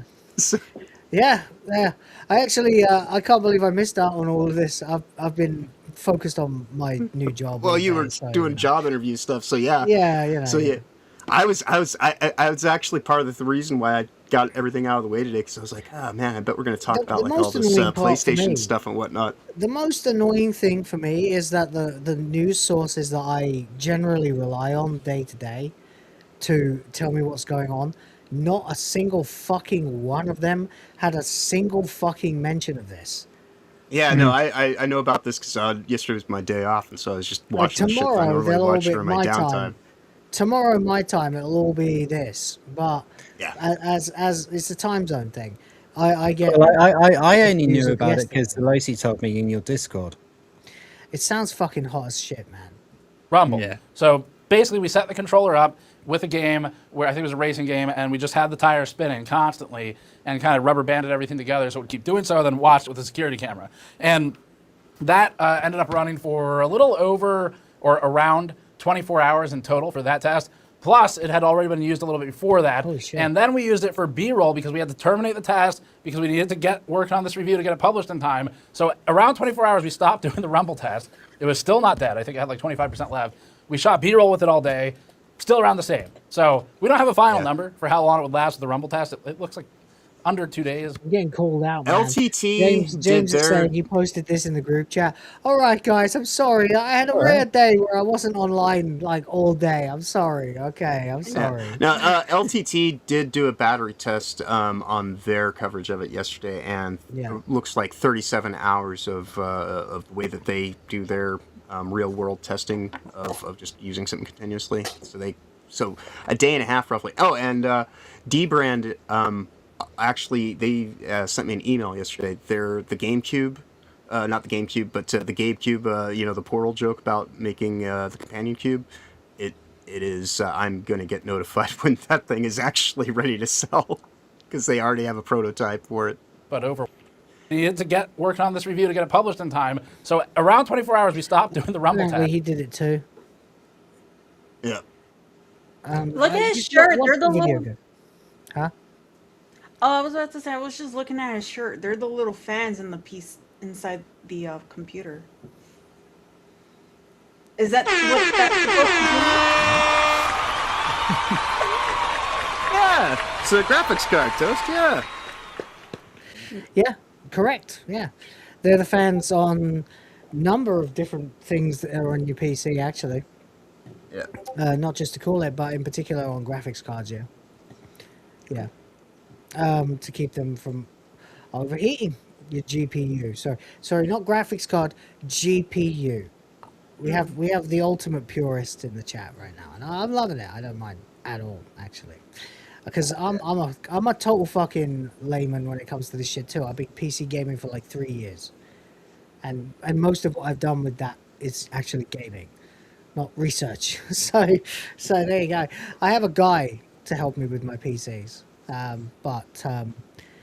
Yeah, it's worth knowing yourself, like knowing how to fucking change the fucking coolant in your radiator in your car and stuff like that, you know. It was still not dead. I think it had like 25% left. We shot B-roll with it all day. Still around the same. So we don't have a final number for how long it would last with the Rumble test. It looks like under 2 days, but over 1 day, which is pretty damn good. So I mean, I don't know. I don't know why people even bother testing that shit, man. Like, okay, it rumbles, so what? Okay, you're gonna rumble it for a fucking entire day? Okay, great. That's never going to happen in a fucking video game, ever.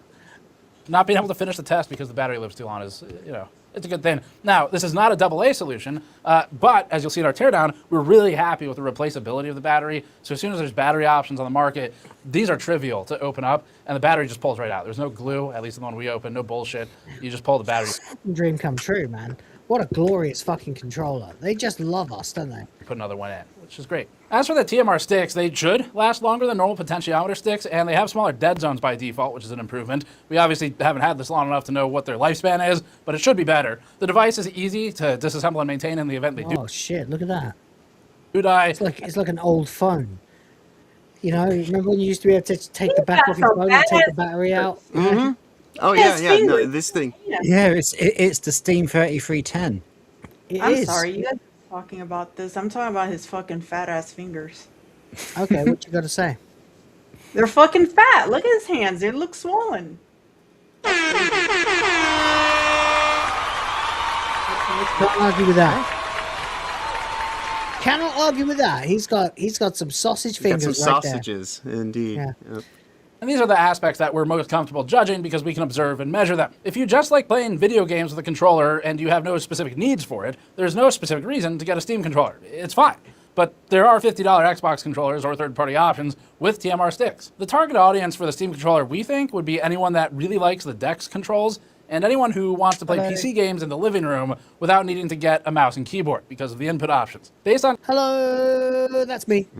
comments to us, Valve seems comfortable pursuing those audiences without trying to overthrow Xbox. Although, to be fair, Xbox is pretty successful at overthrowing Xbox. That's right. Everyone can taste the salt today. Got him. Fucking Xbox catching strays. Oh shit. So, indeed. Probably don't really need to. Overall, it's an interesting controller. We had some opinions from the team in here, and in general, we're positive on it as a control device. $100 is obviously at the higher end of controllers, but the quality we liked. Yeah, but the thing is, it's like I said 10-year investment. Do you spend device. 20 years on a this is the controller you keep way out of reach of your kids. This is the controller that you use. This is a dad's controller. This is a real controller for real gamers. And if you're and if you're not gonna drop $100 on a fucking great controller, then what are you doing? Right. And like I said, you're looking at a service life on this thing probably 10 years easily, possibly 20. Yeah. Might be the last controller you ever need to buy, and for $100 point of entry. Yeah, that's an awful lot of. I mean, I just wanted those Steam Deck touchpads. You just want the touchpads, yeah, I know. On a controller. Having used a Steam Deck for the last 4 years, I've been sold on this since I've had the Steam Deck. I'm like, I can't wait until I have one. It's like you're looking at use it for everything. The scene from The Wizard where they reveal the fucking Power Glove. Exactly. Right. Yes. Personally, the thing I care about the most, and I know this is like maybe kind of lame, but is the repairability. Because when I did the teardown, I was like, okay, got it. So Torx, and there's like 2 or 3 types of screws. They're really easy to identify where they go when you're done. It's going to be a Torx T10, and Phillips head. It's easy. Everything is labeled and marked. Like, this is great. T6 maybe. From a build this standpoint. just uses standard Phillips screws. You don't even need anything he special. did say Torx, so you're expecting at least a couple of hex screws in there. Possibly. Oh, on the inside, but on the outer casing. But the stuff that really matters, they tend to put Torx T10s or T6s usually. Well, because of their partnership with iFixit, I'm sure if you buy any repair piece, it will come with the screw set to get into it. Because I have a whole set for everything in my Steam Deck. Right, Because when I for replaced my Toasty's battery, benefit, by the way, Torx screws are not crosshead or flathead; they are hexagonal head. Specific star patterns and things like that. Star screws, You can lay everything out. I mean, Maybe I was impressed. I can't actually we'll save that for the other video. So anyway, that's kind of the benchmarks and the numbers. There's a couple different star screw patterns. They do triangles now, diamonds, all sorts of crazy shit. By the way, and just as Peter Capaldi doesn't understand why people don't take Doctor Who too seriously. But that was all I had to say about that. And honestly, I'd rather not shit on Peter Capaldi. So, clueless old man, it's okay. Don't worry, buddy. We'll let you go on this one. We'll give it a pass this time. Ahead. I do have one last cherry on the top of everything, though. Of course, that being this. Yes. This is So this is actually going to be a thing that you will be able to get for a Steam machine if you are so inclined to get one. Okay. Provided that Valve doesn't, stop. Tell us more. It's a companion cube. It's just that. It's just a shell. But if you're a fan of Portal, so people you can said that they basically wanted dress this. your Steam D-Brand, yes, D-Brand literally went and made the thing. So yeah. So a billion e-girls just ordered this, basically. It does look very girly. I was about to say. Yeah, I got an email about it yesterday. And only girl gamers actually give a fuck about the companion cube. The rest of us are like, sorry, bro, I gotta finish the game. Right. But yeah, they sent me an email with this yesterday, in the game portal, you get given this thing to carry around with you, and the game kind of gets you to get a little attached to it, and then tells you have to euthanize it, and you have to, otherwise you can't finish the game. So it's become sort of immortalized as this thing that's like a living, breathing creature that is just a cube with a heart on it, and it's pure manipulation. And in the game, it was kind of toned as, or coded, should I say, as a pure manipulation of you as the gamer. and you choose whether or not you're going to buy into it or not. 1 billion emails bought into it. Guys tended to go, whatever, go away. I need to finish this game. You know, Right. But yeah, this is quite literally a shell. It's not just a sticker decal or anything like that. So like the Steam machine will just go inside of it. But they sent me this yesterday as part of the email about the Steam controller coming out next week, which we just covered, and they'll have deeper end skins available for those as early as next week when it launches. So it's basically like the cover for the Steam. It's a skin. Yeah. It's a whole protective shell. It's a 3D printed shell, effectively, that you put your Steam machine in, and it looks like a companion cube because it's cube shaped. So people were just like, oh, it'd be fun to do that. So Debrand is doing it. So like I say, it's just a little cherry on top of everything. It's not really much to say. I don't know how much. Basically, just play Portal. Yeah.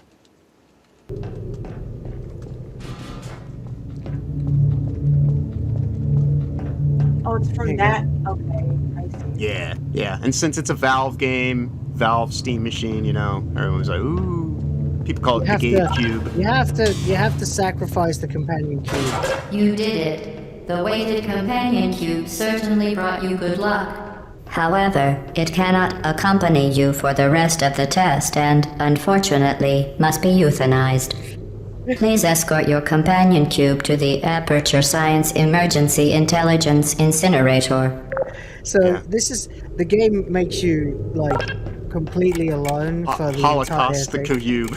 And then it tells you that this one thing you've got with you that has a little heart on it, you've got to kill it. Yeah. Even though it doesn't tell you if it's alive or not. Yeah, it hasn't done anything in the game other than be a weighted companion cube that you carry. That an independent panel of ethicists has absolved the Enrichment Center, Aperture Science employees, and all test subjects of any moral responsibility for the companion cube euthanizing process. You gotta play Portal. It's genius. Yeah. You absolutely have to. Yeah. There's no way to progress in the game without throwing this thing into the incinerator. So it doesn't even euthanized your faithful companion. Doesn't talk or anything. The little no, it doesn't do the cube. anything. No, it's just a weighted companion cube that you carry with Oh, you. that's it. It's fucking you. The thing is that you need it to pass through several of the challenges, and It saved your life multiple times. It saves your life a couple of times. It's completely just an object, and that's the point: is to fuck with you as the player, and make you care about this object. Even though it's all a metatextual laugh about the fact that you're playing a fucking video game right now, and you're going to care about this object because we told you are. Yeah. And then we're going to make you kill it, and so. Yeah, so you just watch. Look, he has to now kill the companion cube and listen to what it says afterwards.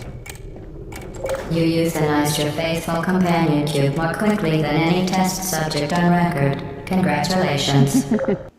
It makes you feel bad for it too. By the way, the AI that you're listening to in this is the bad guy. You think the game begins with you thinking that you're in just a series of normal procedural tests. But as you proceed through the game, you realize the AI is insane and it's fucking with you because it hates you and stuff like that. It's a whole thing. Portal's a work of genius, and this is a game that Steam just threw out at people as part of a compilation. Yep. For like and 20 another game bucks. with a strong female protagonist that people actually. True. Yeah, it's a female character. Yeah, that's right. Yeah. What's Shell's her name again? awesome. Can't think of her name. Shell. That's it. Yeah, Toasty, you got to play fucking Portal. That's like on the pantheon of games that get in people's heads and fuck with them. You'll love it. It's where the cake is a lie came from. You must have heard that meme at least, right? Basically, the AI tells you you're going to get some cake if you complete all the challenges, but then at a certain point in the game, you kind of accidentally break out of the challenges and end up in the back area behind all these challenge rooms, and you see someone like scrawled, "The cake is a lie" on the wall.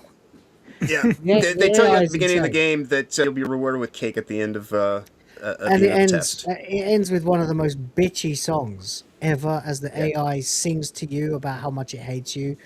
Yeah, because you've effectively it's dying while it's singing, and it's saying how it's gonna fuck you up somehow. But then there's a second one. It tells you it's still alive. Look here. Yep. This is the end credits of the game. Come on. Okay. This was a triumph. I'm making a note here. Huge success. It's hard to overstate my satisfaction. Aperture science. I can't believe you've never seen it. We do what we must because we can. For the good of all of us, except the ones who are dead. But there's no sense crying over every mistake. You just keep on trying till you run out of cake. And the science gets done and you make a neat gun for the people who are still alive. It's such a great And song. then there's an even bitchier song at the end of the second one. Where it just tells you, I just want you gone now. Like literally, it's just like, you've caused me enough problems. I used to want you dead. go. Now I just want you gone. It's like the best breakup song ever written, and it's by an AI to the player. It's fucking hilarious. You gotta play these fucking games, girl. They're amazing. Yeah, and I believe they're actually on sale right now. Possibly. I know the Orange Box. James OP is asking what your Steam number is, Toasty. Can you post it in the chat? Yeah, I'll get it. I'll post it. Sweet. Something tells me you're about to own Portal. Oh, boy. Can you imagine me playing that shit? Oh my god. Yes, Portal's absolutely. I'd love to watch that. I would love to. Yeah, I would love to watch Toasty play Portal because even if you have to have me backseat game while you do it. No, don't backseat game. You don't. No, you never backseat. No, I game won't give her the Portal. answers. I won't give her the answers. I'll just give her shit. Nudges. Yeah. Portal's genius. It's a puzzle game anyone can play and everyone is moved by. To that end, and since we're on just the most mother of all fucking tangents today, who gives a shit? I'm pretty sure that a video game orchestra did a cover of this song of Still Alive. Yeah, I think the GDC orchestra, the guys who are they're not the Vigo, GDC, but the ones who do it for the video game awards and all that I'm making a note here, huge success. You cannot understand like gaming until you understand why these orchestras exist. It's hard to overstate my satisfaction. By the way, and she's not even that good singer. She's a bit flat, but you know. This is the same orchestra, by the way, that performed the Grandia theme tune and the Chrono Trigger theme tune. Mm-hmm. I was gonna say, I think she's the singer that also sang, what's that game, Solid Snake? Metal Gear. Metal Gear? I think she sang the Metal Gear, the Yeah. Oh, You're yeah. probably talking about Snake Eater. Same orchestra did a version of that too. Yeah, did the Snake Eater theme tune. Yeah. Aperture science. We do what we Anyway, we're gonna go down too many tangents. All I need to say is, The year of Valve is at hand. every last fucking one of you people who hasn't seen this needs to watch this. By the same orchestra on the same occasion. Even the fucking Sonic guy, Yuji Naka, the guy who did the Sonic soundtrack, is playing electric guitar in this.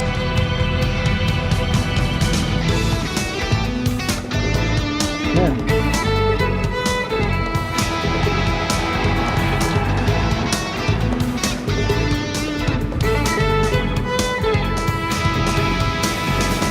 This makes my fucking... This gives me goosebumps. Every time. This and then they play the Grandia thing.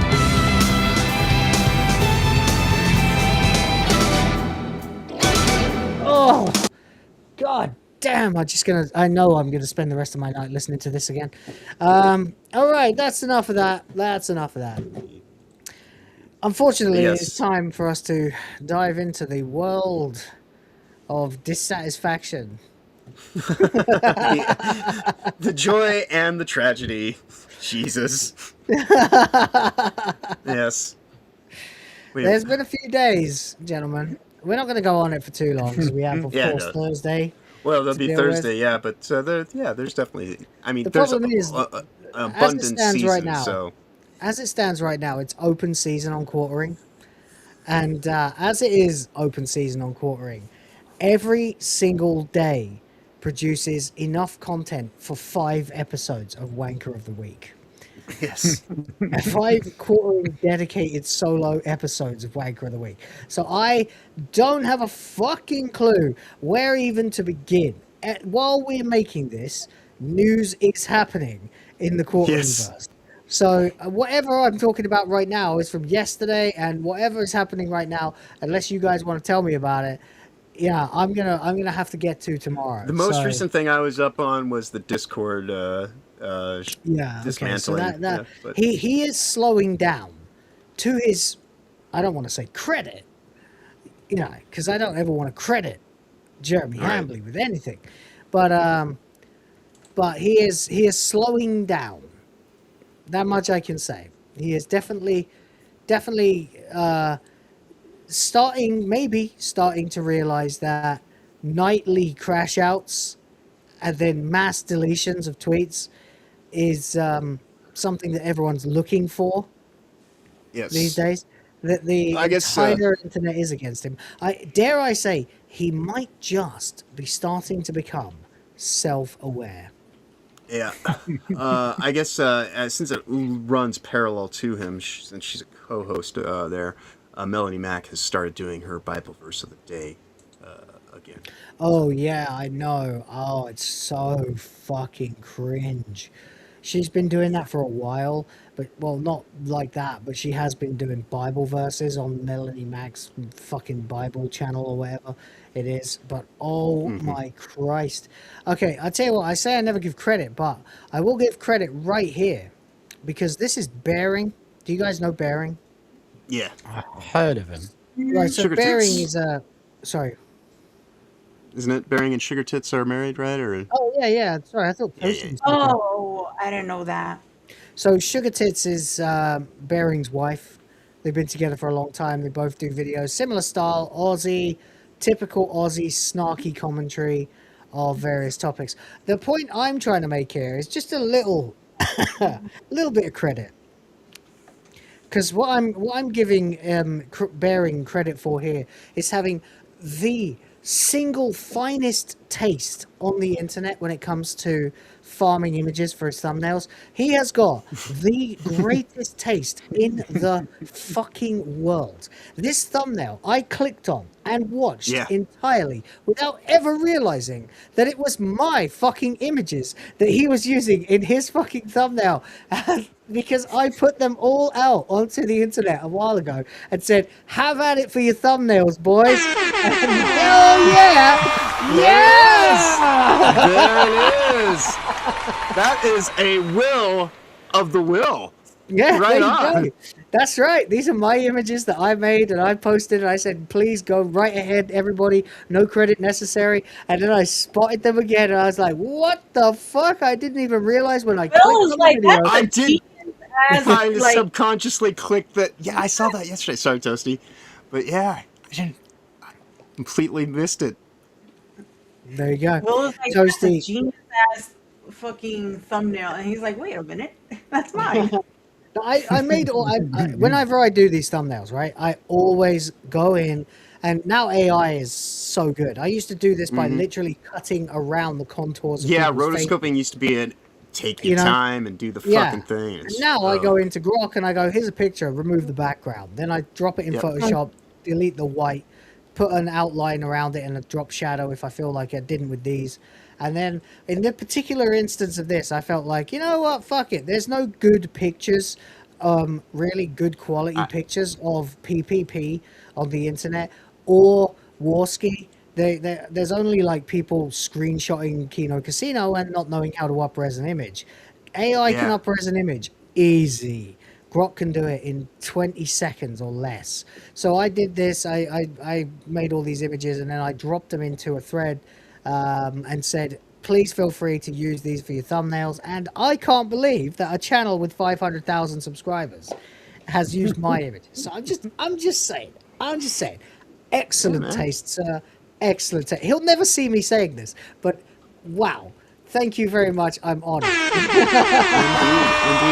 And, I think, because I remember when you told us, I remember actually when you did that, definitely like the streamers site that Tommy set up, that's another place that you could also use as a place to put stuff like this out for other people to...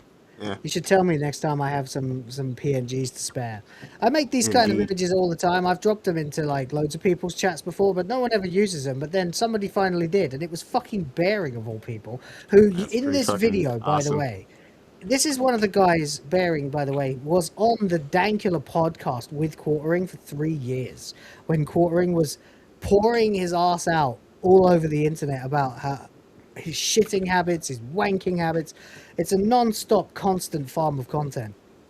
And if you actually go and watch the Bearing video, which you definitely should, by the way, he is more or less having to go, this is my friend, right? And I know, it's unbelievable. The Quartering does actually have friends who care about him.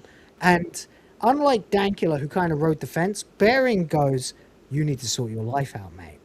Because friends don't let friends Quartering themselves. All right. So definitely recommend this video, not just because it's my images in the thumbnail. I already commented it's my images in the thumbnail, so don't worry, you don't have to go do it. By the way, there's no sour grapes. I definitely told anyone. That's a fucking win, dude. Yeah. I definitely told anyone who wants to please go ahead and use these images. And the fact that a YouTuber of such stature actually did is a big plus for me. So thank you very much, Bearing, though you'll never hear me actually saying it, but I appreciate it. Anyway, everyone dislikes the Quartering. Ladies and gentlemen, I was away this weekend. I went to a nice little resort where I hung out with my kids and swam with them, with my hat on this time so I didn't get sunburned. And so that's how your weekend was? That was how my weekend was, yeah. And the only oranges I came into contact to were crushed into a glass and added some vodka to them so I could sit and sip screwdrivers by the pool. It was nice. It was quite nice. And meanwhile, absolutely all fucking hell was breaking loose. It's never going to end now, ladies and gentlemen. And I just want to say this, like, once and for all, just one time, this is not internet drama, okay? Yes, it is, of course. It falls under that category. But it is not actually internet drama as you might usually expect internet drama. He said this. He's a piece of shit. You know, it's not just that. You see, this guy has violated the sanctity of this already very wobbly platform that we're all on, looking for a livelihood. This platform that we can be banned from at any time. It used to be AI it could systems. be nuked by the eye of Biden, Sauron. You know, we could just get fucking taken down for saying anything. God knows, we don't actually really ever know if we can say faggot or cunt on this platform. We don't know. So maybe this just got demonetized. Maybe my channel's getting demonetized tomorrow. I don't know. But this is a thing that we all worry about every single day, every one of us who relies on this platform for at least partial income. And the Quartering decided that he was going to go ahead and start nuking channels through back channel contacts, not even using the TOS against people. We don't know where we stand anymore. This is not okay. A lot of people and a lot of their kids eat off of your donations. My kids eat off your donations to this channel. I don't know what happens if this channel goes under. Okay, I just got a job, so hopefully it will be, touch wood, okay. But this is not fucking funny. This guy is making a mockery of the entire the commentary space. And no one should be okay with this, and that's why we will not stop ever until this guy is in the goddamn ground, YouTube-wise. You know? Right. So I'm glad his fucking views are down 40%. I'm glad fucks off becomes a regular slumlord. Yeah. I'm glad that he's a Kino. Kino Casino is now on Rumble. The Kino Casino Clips channel is alive and well on Rumble. And some absolute fucking legend called Mr. Felted actually downloaded all 1,200 videos from the Kino Casino Clips channel and just made them available to Kino Casino and their editor Flaked, who I'm told is actually like a cousin or something of Andy And that Warski. is why you So always have to it love your audience. survives. It lives, ladies and gentlemen. Indeed. In perpetuity. And they started a Patreon for Flaked, and he's getting taken care of by the audience. They also have a locals, and the proceeds from that are also going to Flaked. So if you're supporting the Rumble Kino Casino Clips channel, great for you. Also, they made it available and told everybody on the internet that they're okay with all of us starting our own Kino Casino Clips channels, which I already have secured a name for. And because why the fuck not? And I've been in touch with Flake directly, talking to him about how to go about doing that in a way that will satisfy them. It's all fucking love, baby, and it's all against the quartering. What is it gonna take for this piece of shit to realize that he is a piece of shit? Not us today, but it will happen. And it might Soon be enough. happening already. Yeah. Yep. Because the stupid motherfucker went ahead and started flagging down videos again. Here comes Alyssa Clips, who was temporarily holding the fucking fort for the YouTube fans who can't be bothered or don't have access to Kick. It is banned in some countries. Sorry, what? I've seen her YouTube channel pop up in my recommendations. You should, yeah. She's one of the many legions of clip channels out there, but she's one of the more prominent ones. She's one that is firmly in Team Kino's side. She used to make clips about Comicsgate fucking up, while there was another clips channel that was making videos about Comicsgate doing good against Rippaverse mostly. But you know what? I'm totally on the fence about that. I have no strong feelings one way or the other about that, so I'm not getting into it. I don't think that Rippaverse is particularly good, to be honest. But I also think Comicsgate are a bunch of fucking pussies. So, whatever. But she has risen to the challenge, of course, ever the opportunist, and you know, fucking follow her. Why am I not following her? So she has been posting Kino videos almost daily, every time they go live, and for 4 weeks now. And we are now into week 3. Week 3 of Quartergate. And it ain't slowing down. I do love, too, how everyone has found ways to, you know, monetize off of the bullshit that he himself couldn't even actually, you know, figure out. You know, like, what are the oranges for? How was your weekend? You know, Alyssa Clips is under attack. You know, it's just his stupid fucking hypocrisy is, like, you know, the only thing that has actually made him in any way kind of entertaining is just turning his own words against him, and, you know, or just exposing him for, you know, this is a case study, you know, when we talk about the quartering in terms of how to, like, you know, not wreck out a fucking, like, you know, like, just, he was granted just by the sheer virtue of when he got into this, he was basically legacied into just kind of being able to just ride it out if he didn't completely self-destruct. So the quartering, as we've established, arrived on the internet in the mid-2010s, give or take. Set about setting up a scam channel called Be Your Own IT. Used that channel to make a video where he told people how to hide various types of content they might not want to be found when they send their PC to the shop. Ironically enough, he did not follow his own advice. No, because the thing about the quartering is that he's arrogant. He's arrogant as fuck. He's in this, and he has always been in this for the exact wrong fucking reasons. Yeah. For the longest time, he's been in this for the wrong fucking reasons. He's been in it for fame and glory, which is absurd. One of the first things my wife, now my girlfriend at the time, asked me when I started this channel was, "Are you trying to get famous?" And I was like, "No, no. I'm really fucking angry at what's going on, and I want to fucking say something because I'm so pent up with my anger about it. I got to get it out there." Right. And as an artist, you want to, like, find a way to vent your, you know. Yeah, so, yeah, and it also gave me a reason to flex my skills as an artist and an editor and things like that. Which is nice. Did I want to get famous? I mean, you know, maybe on the small scale. I wouldn't care if I got to like say 20 to 50,000 subs and then never grew beyond that. I'd say that's about the level of fame that I'm capable of handling. Any more than that, then I'm start like worrying about like people coming at me and things. I don't have time for that. So yeah, you know, I don't need to be Smash or Hypno Big. I just am quite happy to be doing my part, you know.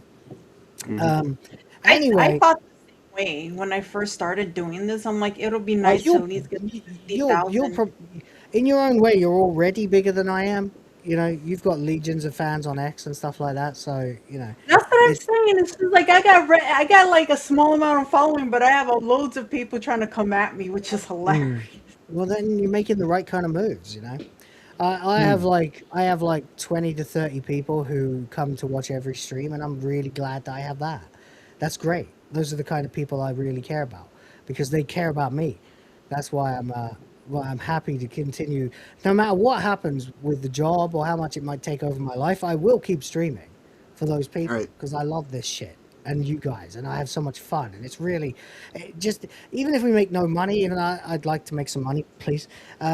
I still have a lot of fun doing this, so it's glorious, and I love it. By the way, speaking of which, James up for 2, James OP for 2. Toasty, you already own both Portal 1 and 2. It's because I had the. Froze up. She has a family count.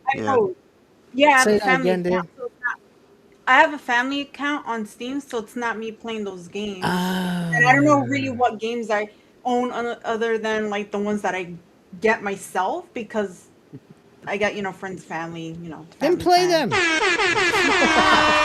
out.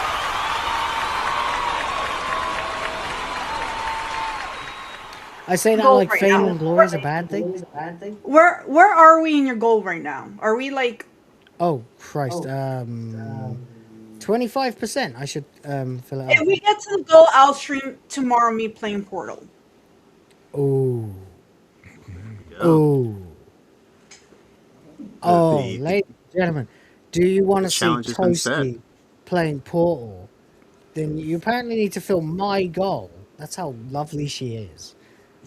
To see Toasty playing Portal tomorrow.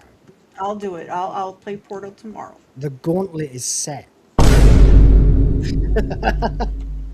Can it be done? We'll find out in the next hour. In the meantime, Future Boy asks me, you say that like fame and glory is a bad thing. It comes with a certain amount of shit. Yeah, it's. I think more what we're saying is like your focus. It's like if you focus only on destination, you don't actually appreciate just what it is doing this day in and day out. That's if a fame and much glory harder is your thing mission. to. Yeah, exactly, John. If fame and glory is your mission, then you are in this for the wrong reasons. Yeah, like because you'll just grow to resent it even when you get there. Because in the case of the quartering, he entered the culture war because he was mad about Magic the Gathering banning him. Because he was being, honest to God, and I hate to say this, a creepy fucking incel stalker to a bunch of fucking cosplayers in the Magic the Gathering space, which was woke as fuck, and I'm not forgiving them or exonerating them in any way, but he was being a creeping on women yesterday. Awful piece of shit in their fucking, in their sector of the internet, and got himself banned. And I mean, like, we're talking like he was being like Ralph levels of fucking creepy, like not like us going, hey, like you understand, right? That when I say fuck off feminists, I don't mean I want to go out and rape a woman, right? I'm not saying that, although someone will clip it now.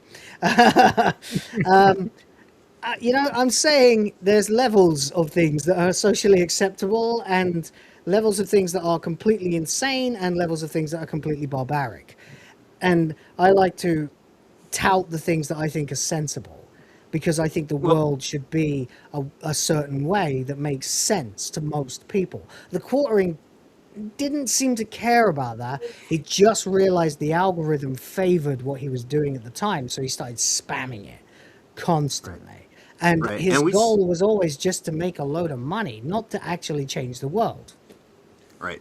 Right. And we saw levels of his creepiness yesterday when he was at the Renaissance Fair. You know, We did. zooming in We'll- on we'll women, be like, going and over they're not that. even, you know. So yeah, I mean, it's just like it's there. There's a lot, and to the fame and glory thing, like I was saying, Tag it, if you're nerds. just focused, if you're just focusing on that end goal and not actually appreciating what it is in the journey of just being there, even if you manage to get to that destination, then you'll self-destruct like Jeremy Yeah. because he doesn't have the wherewithal to actually appreciate what any of this is, and so Yeah. he resents. You know, you don't see him like all of a sudden, like, you know, we talked about Steam and PlayStation, just gaming culture for an hour and a half, and I'm just like, yeah, this is fucking awesome. You know, we actually have something to talk about today in those Passion. regards.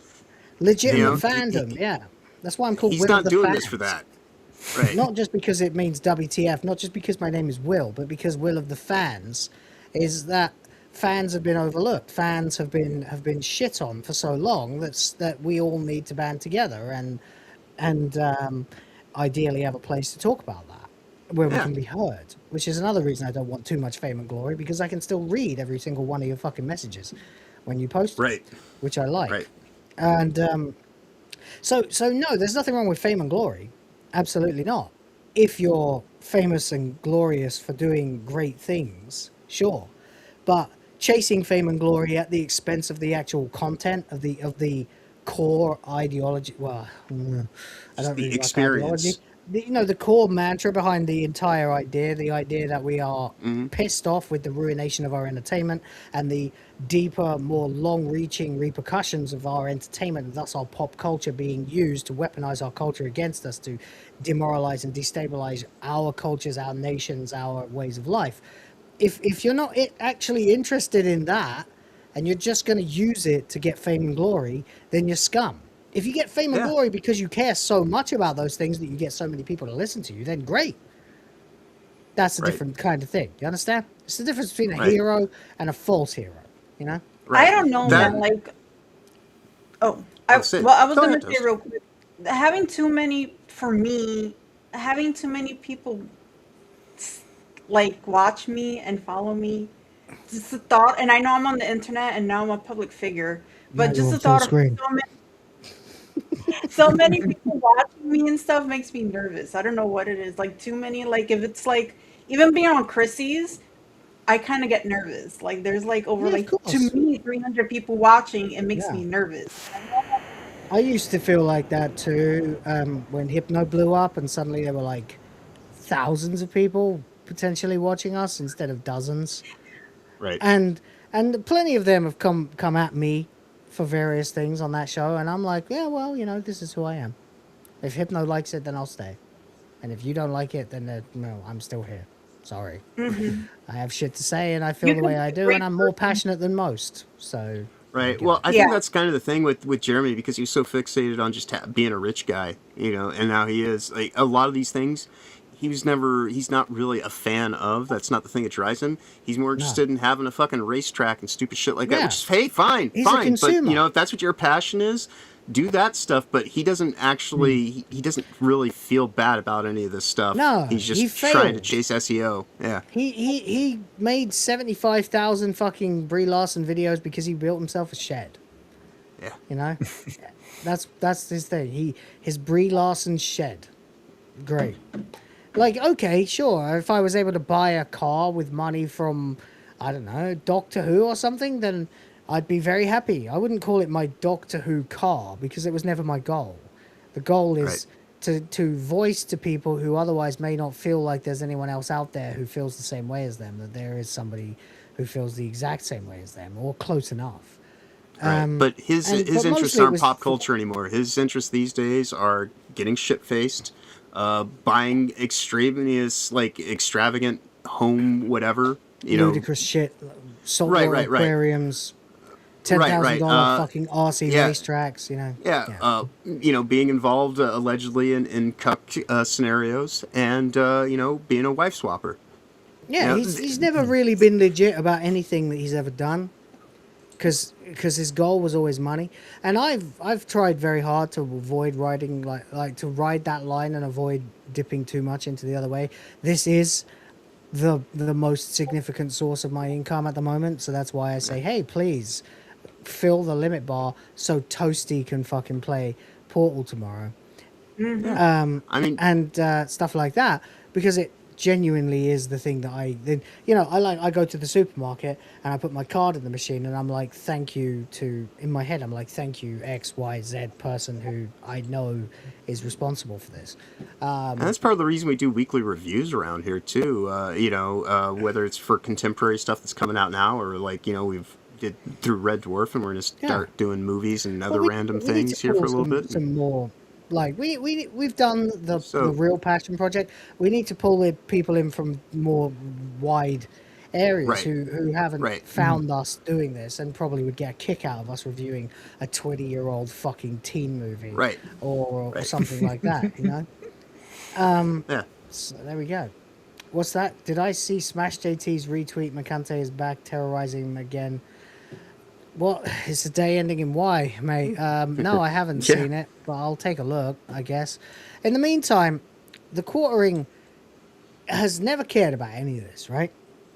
And the most obvious indicator, though it was obvious a long time ago, the obvious indicators of this have been the fact that he actually behaves like a fucking Karen very, very often. While in one video he's criticizing Mundane Matt, or he's taking the piss out of and exposing personal and private information of Jack Murphy and stuff like that, when it happens to him, oh no, my channel is under attack, my wife is living in fear.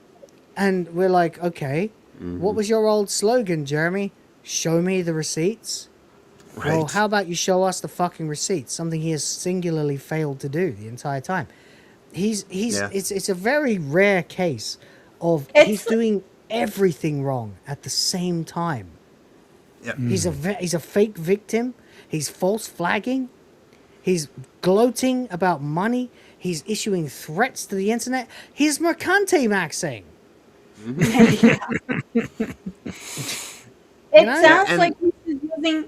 Oh, go ahead. Please go ahead, there. It just sounds like he's just using his wife as a shield. Like, he doesn't necessarily, it doesn't sound like he cares about her, but he uses her as a way to make himself the victim. Well, that's the thing. And I did just want to shout out quickly here that Smash JT had something flagged. There's something weird going on. By the way, Kiwi Farm's currently getting a DDoS attack, something that Hambly can afford to do. Mikey No More, a documentarian who made a documentary about the quartering and then followed it up with a video, got fucking flagged. That's not okay. We don't support that. We do not support false flagging, as we are all on the same fucking platform.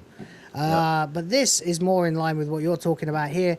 We got these pictures. Have you seen these? Not yet, but some of you, if you saw yesterday's stream, you will have seen, or at least the video that went out earlier. But it doesn't matter. We got these messages, right? So the quartering is now trying desperately to provide receipts. Okay? Right. Well, that's what I was going to say. It's the only thing that he's really actually managed to ever show anything close to receipts have been things that have exposed him for his hypocrisy, like the thank you for thank you for your submission.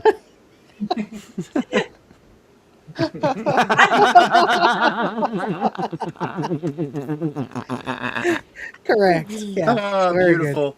Well said. Sorry, Joe. Go on, man. Well, no, I was just saying the closest he's even managed to producing any receipts was receipts against his own, emissions, so he undermined himself when he had his stupid Unsleeved Media channel, thank you for your submission, and I mean, actually, that Unsleeved Media was the channel that the quartering was a spin-off of. Mm-hmm. Right, Unsleeved Media actually was his supposed to be his A channel. Quartering was supposed to be a B channel, but Quartering was the one that popped up because he started posting his angry rants about MTG on it. Yeah, but go on anyway. Well, I'm just saying, it's hilarious. I just can't wait to see him actually trying to go through. I'm showing the receipts now because there's a high likelihood that he's probably just going to end up exposing himself to some. Yeah. This guy, apart from the false flagging and everything else, he seems to have convinced himself that he's some kind of god of YouTube. Despite the fact that his subscribers His click-through rate must be appalling. Appallingly low. Like 0 point something percent for sure. With 2 million subs and you're getting 20,000 views on your video, you're no. Sorry, mate. I have a video that's done like 16,000 views and I'm on 12k. Like, nah. You know? We got this message. It came from Wade Duel, who you may not remember, but you may recognize the iconography here of Frieza from Dragon Ball Z. Oh yeah, just no, keep yeah, I that do in remember mind. this actually now. Yeah. So so you got, you know, please KYS, please DT, please blah blah, die. Are you dead yet? Right. The problem is that then somebody went to his Facebook, which he I don't understand why this isn't locked down, and discovered this motherfucker and his friends.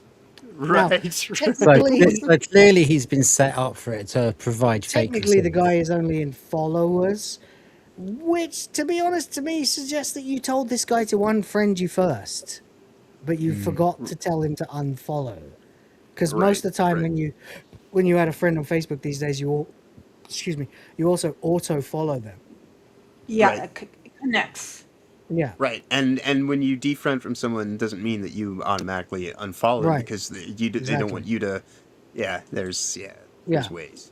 So there's nothing. Just FYI, because there's people in the comments below. I'm not going to go there, but there's people like, he just says he's following him. Maybe he's a stalker.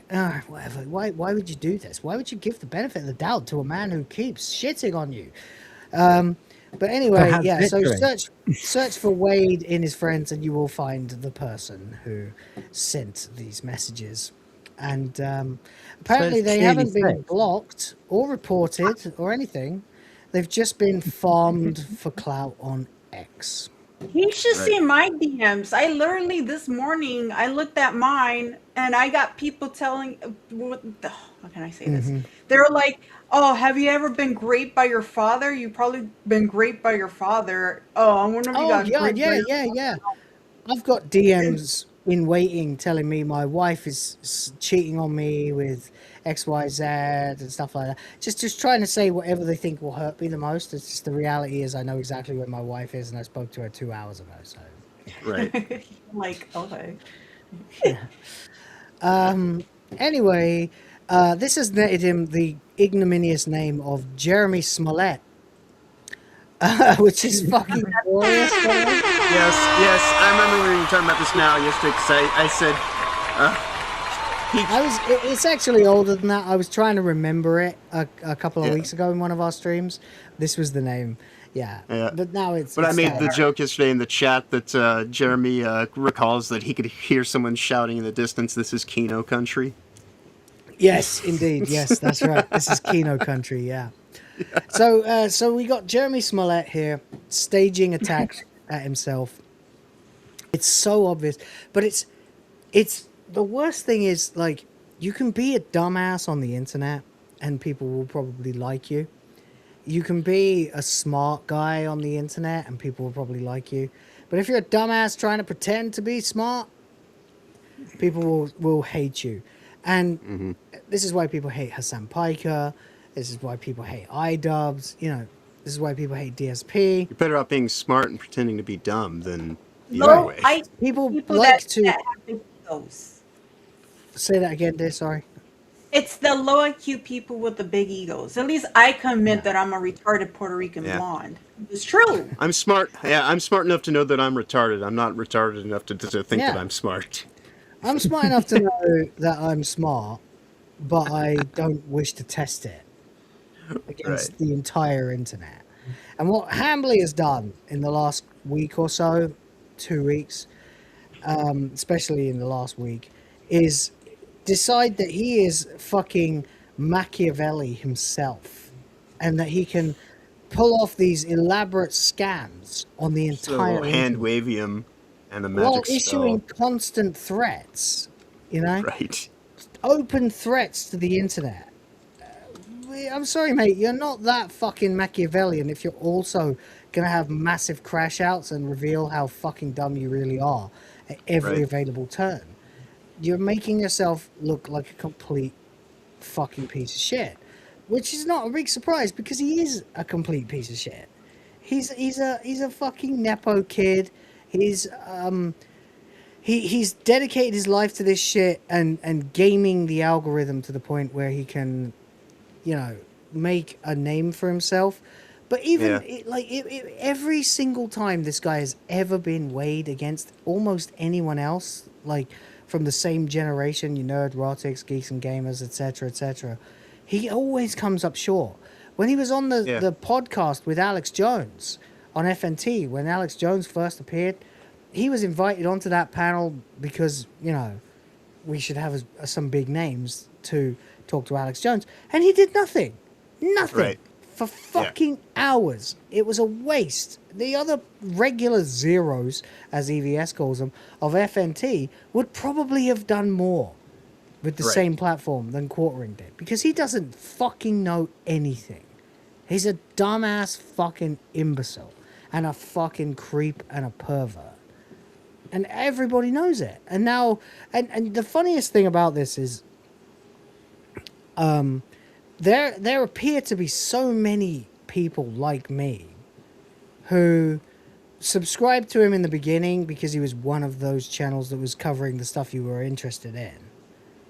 But then very quickly realized, like, he fell out of the algorithm quickly because you just couldn't be bothered to scroll past his videos because they were boring. Didn't add anything. Didn't say anything, really. Just like, oh, look, there's a woke movie coming out. Moving on. Right. You know? Right. Like, tell us how you feel about it, you son of a bitch, you know? While creeping on women and all that other stuff as well. But it progressed to the point where he became a guy who seemed to be openly laughing at his audiences, not yet realizing how much of a piece of shit he actually was. Oh, yeah. Well, it's kind of hilarious. This is like, it's the Wizard of Oz, you know? Yeah. Pay no attention to the man behind the curtain. It's like, dude, like, there is no curtain anymore. You like the entire fucking structure is burned the fuck down. Like, everybody sees you here, you know, for all that you are, and you still think that you can put on, like, you know, like this all-consuming kind of, you know, persona that is gonna shroud you, and it's no. Sooner or later, people are gonna realize, you know. And then there's people like Nerdrotic who, circa 2019, were going, "You guys, you need to start your channels too. We need more voices." And then a bunch of us did, and another generation was born. There's me and Hypno and Smash and people like that. And we're all out there, and Leon and people, and we're going, yeah, we're going to fucking say our shit as well, you know, for better or worse, for size, doesn't matter, whatever. The point is, we are all here, we're all doing our thing, you know, inspired by the channels that came before us. Right. Court never said any of that. He didn't want taking it. And then, you know what? And in an actual capitalist system, he's losing market share. Right. And more. Exactly. That's all he cares about. And the worst thing that happened to him is that we did start channels. Because I'm a better fucking YouTuber than the Quartering. Hypnotic is 1,000 times better than the fucking Quartering. Smash GT is a better YouTuber than the Quartering. Leon, Words of Paradise, is a better YouTuber than the Quartering. Atreus and Kadar are much better YouTubers than the Quartering. We're fucking Wizard.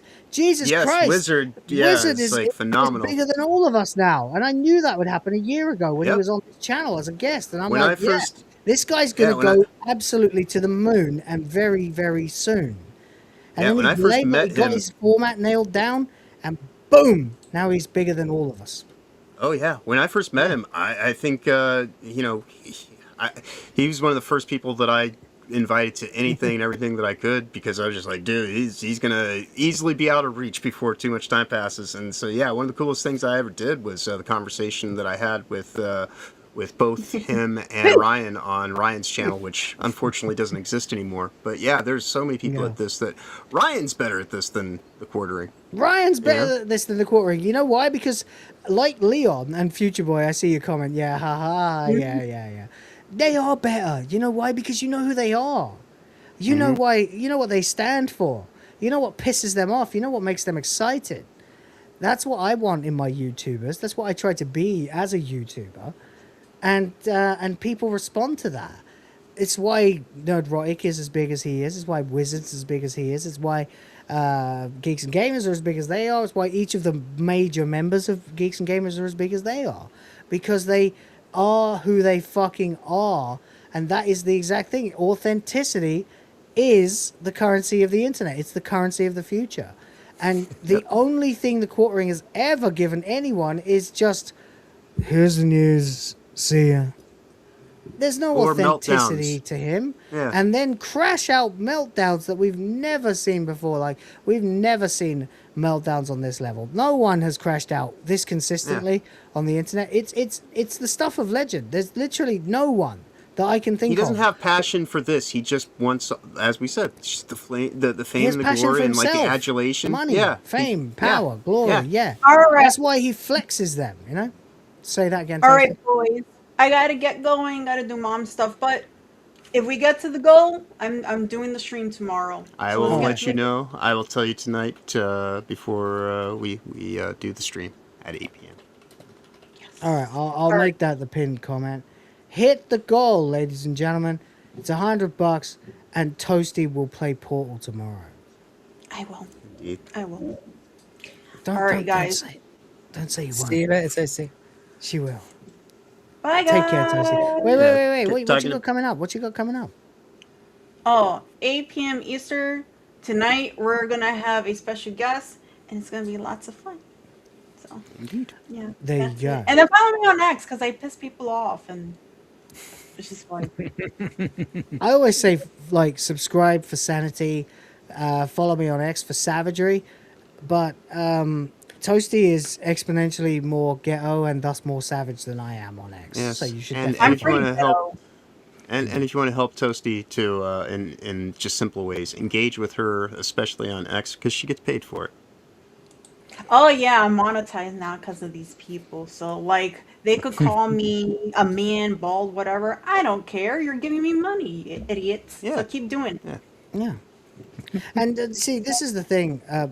You go ahead and leave whenever you want, Toasty. But thank you for being here. Appreciate you. But yeah, like there's a difference between saying like, hey, I want to make money.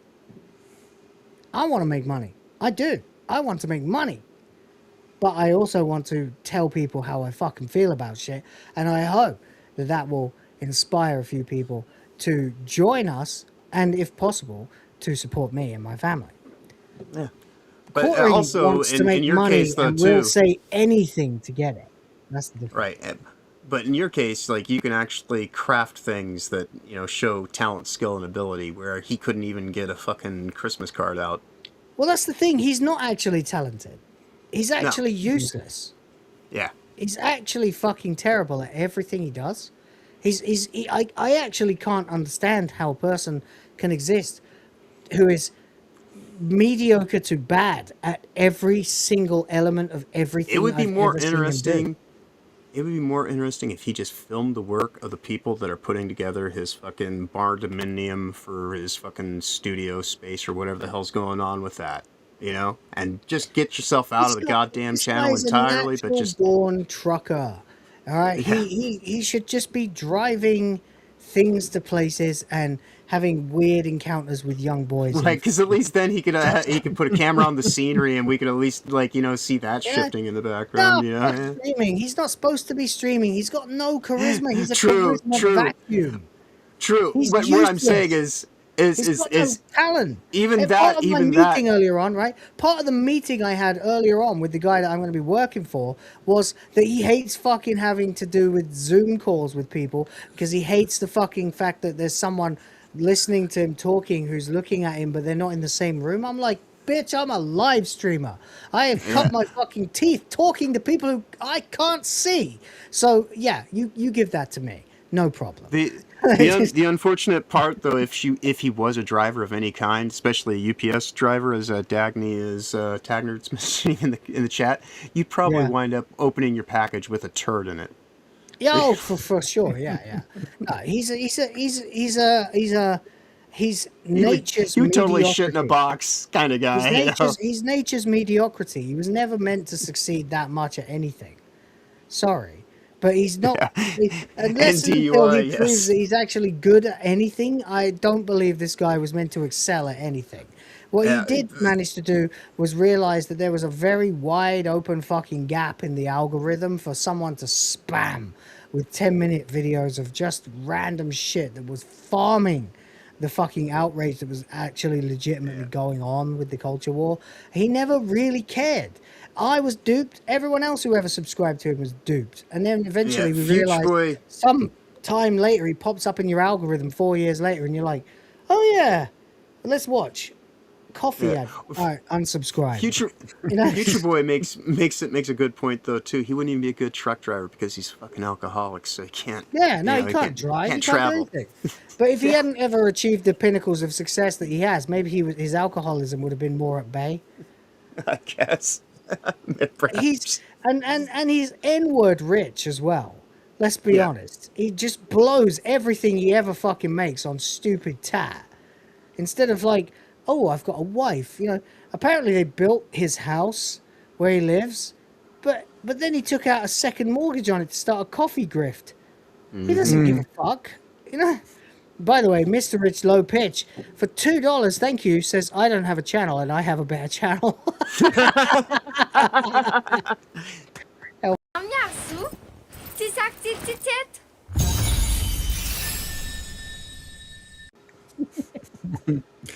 Look, the guy is actually rubbish. He's actually boring as fuck. His content is shit. And the biggest thing that exposed him as a shit content creator was the second he decided to go live. Now, we've had conversations before about you, Rhoda. You were scared to make videos. And I was like, but you live stream. He's like, yeah, but videos, you know, whatever you said. And I'm like, yeah, but you can fuck up in a video and edit it out unless you're the quartering. You know? Right. The quartering, the second that he started going live was the second we all realized, how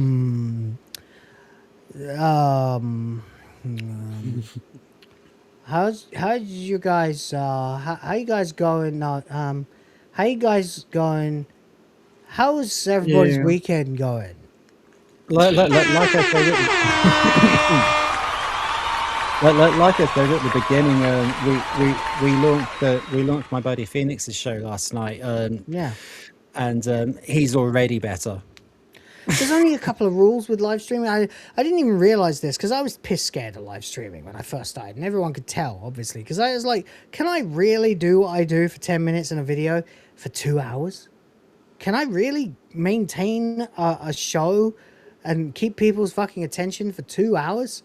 Well, you know, at least a couple dozen people think I can, and thank you to them. He is boring.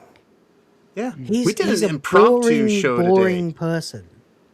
Right? I mean, we did an impromptu hour-and-a-half tangent on the game industry. Yeah. Just on the fly. Yeah. Based on because just, we all care about it. Yeah. Yeah. I mean, it's not that hard to spend time in things that you have passion about and have legitimate thoughts on. So the fact that he's constantly without any words or just any kind of ability to pick up a conversation and move it forward or take it to a place that he does have an interest in, it just goes to show that the thing is, then he went ahead and decided that, oh, I'm too big and important to be talking about Brie Larson anymore. I need to fashion myself as some kind of White House correspondent. like, oh, okay, let's go to an exponentially more complicated topic that has a billion more ways to be wrong. And go ahead and weigh ourselves against those guys, yeah? Because it's not like those guys ever take any fucking flack. So suddenly he's surrounding himself with fucking political correspondents. He's got fucking Hannah Claire Brimlow on his show, right? Who is no intellectual powerhouse herself, but she does at least appear to be an authentic, good-natured Christian young lady who, not that I care about that, but who means what she's trying to do and is interested in the area of politics. She's led by her interests rather than her interests and her she's here intentions because she cares. Right? Whether she cares because of who her dad is or whatever, that's up to you to decide, but she at least gives a shit. Then, who else is on the show? Melanie fucking Mac. Melanie, I used to work for fucking Jeff Keighley. I don't know anything about anything, actually. Mac, who married a gay dude, and Mac might have just repeated the same mistake, but but like, I'm a born again Christian. You guys shouldn't be gunning to Eve from Stellar Blade. Oh no, wait, she was okay with Eve from Stellar Blade, but then the girl from the fucking First Descendant twerking. Yes, I think this is porn. It's like, what the fuck does she have to say about actual politics? Nothing. She's an airhead. And what the fucking hell does Jeremy Hambly have to say about anything? Nothing, because he doesn't care about any of this stuff. All he cares about is grifting for money so that he can do his real passion, which is getting fucking obliterated. Right. Just sitting and shitting at his desk while he gets shit-faced and shit-pantsed. Guy doesn't care about anything anymore. Maybe he did at some point, but he doesn't anymore. He had all these arcade machines and he sold them. He didn't give a fuck. You know, I think that's Jeremy Hambly. You know, he's shit from his face to his pants. He is complete and utter shit. Yeah, he's a piece of shit. He is a piece. He's Bono. He's a piece of shit, you know? He is actually fucking worthless in the creative space because he's so full of shit, it's coming out of him on all ends. He doesn't have a creative bone in his body. He stole his logo from a fucking barber shop. Right. He hasn't got a creative bone in his fucking body. He has no business doing this. He's been useless at it since day one. We just tolerated him because he was, kind of all right telling us what the news says, and we don't have to read it ourselves. You know what? It's faster to read those articles yourself. He wasn't being a hypocritical, judgy fucking crusader zealot sitting here trying to tell us that we were all heathens when he's involved in fucking wife swapping and cuckery. And tied to the Nexium cult, and God, Jesus Christ, what a mess. What a mess. What a tangled web we weave when first we practice to deceive. That's your whole life, Jeremy. Right. There's nothing true about you. Then that's the thing, is like only a liar, an extreme liar, could ever have such a complex web of hypocrisy. Yeah, right? It's absolutely pathological at this point. Yeah. Go on, he's convinced himself to believe his own lies. Yeah. He really thinks he's a big deal, and nobody cares. Nobody cares about him. This is the thing. Everyone hates him. Everyone. Right? And I mean, no one's ever really liked him. Right? When he was on, including like, himself, FNT, which is probably why he's shit-faced all the time, and he doesn't actually process his own internal fucking what the hell ever. Yeah. He's an asshole. He's a natural-born asshole. He's an asshole. Ole, ole, ole, ole, ole. Right. Yeah, he's an asshole. The guy's an asshole. He is. He's just a piece of shit that nobody actually likes or wants to deal with, which is why he never goes on other people's shows. Because he gets exposed by all these passionate people ranting about the things that we care about being destroyed. And he's sitting there in his Sonic hat going, well, I made a lot of money when I sold my RC channel. Fuck you. No one gives a shit about your goddamn RC cars. RC cars are cool, by the way. It's fine. And no one gives a fucking shit about claw machines. They're okay as well. No one gives a fucking shit about any of the shit that you care about. And nobody drinks Fireball whiskey after they're 20 years old. Come on. Oh, yeah. Especially with all the propylene glycol that's in there. Like, I mean, it's just not no wonder you're a fat it's not a wise decision. Open a bottle of scotch. Be a man, you son of a bitch. I can't stand this guy. I've low-key hated him for so long. Maybe that's what it is. He drinks so much Fireball. He's, it's effectively like drinking antifreeze, So he's probably just completely... He's drunk too much Fireball, and now he's an XL5. There it is. Look, end of the day, the guy has never been anywhere. This is why I said like a month, 6 weeks ago, and you barely laughed at it, John, when I said he's nobody's favorite YouTuber. That's literally his channel. He should just rename it to Nobody's Favorite YouTuber. There's no passionate fucking quartering fans. There's no one Really, we're talking like no one who's actually that passionate about his content. There's people who might race to defend him and then realize that they're getting felted and proven wrong with empirical facts and evidence, and then they'll back off and shut the fuck up because they're just, on autopilot. Then they actually take a look at the guy and they're like, yeah, you know what? You really are useless at everything, aren't you? Yeah, he is. He's fucking terrible at this. Fucking appalling at this. He's never been good. He's got no charisma. He's been absolutely fucking useless. In its entirety of his fucking channel was based entirely on farming fucking ad revenue by spamming the algorithm, which, by the way, is the same exact goddamn reason why everyone on the internet is fucking farming him, because he was still making fucking videos thinking that the ad revenue was going to carry him forth and going, well, looks like Geeks and Gamers and Nerdrotic are going under the fucking bridge a bit. No, because they all pivoted to live streaming and taking fucking donations from their audience directly, giving them some entertainment for their fucking money. I used to watch FNT. I used to barely laugh at fucking FNT back in the day when I had more time. But the Quartering never did that. When he went live, it's like, welcome to the Quartering Live. We're going to be talking about a subject I have no idea about. You know? Look at people but like not before Mahler I used to waste put these out. poor women, and I'm going to spend fucking the first hour of every show talking about my own fucking shit. Right? I mean, Mahler used to put out one video a year, right? And then he even got into live streaming and just, because that's why he's he still only puts working on out his- one video a year. He just put a video out a couple of days ago. The Marvels. Yeah, the Marvels. A 3-year-old movie. And it's already at like 1 million views. Because it's baller. Yeah. I'm in the midst of it at the moment. Because and that's the thing. Is like So if you am I. make stuff I of haven't finished it quality, yet. you don't have to put out Quartering- tons and tons. It's a But even perfect still, analogy, he changed John. his model. Yeah. The Quartering is the anti-mauler. Yeah.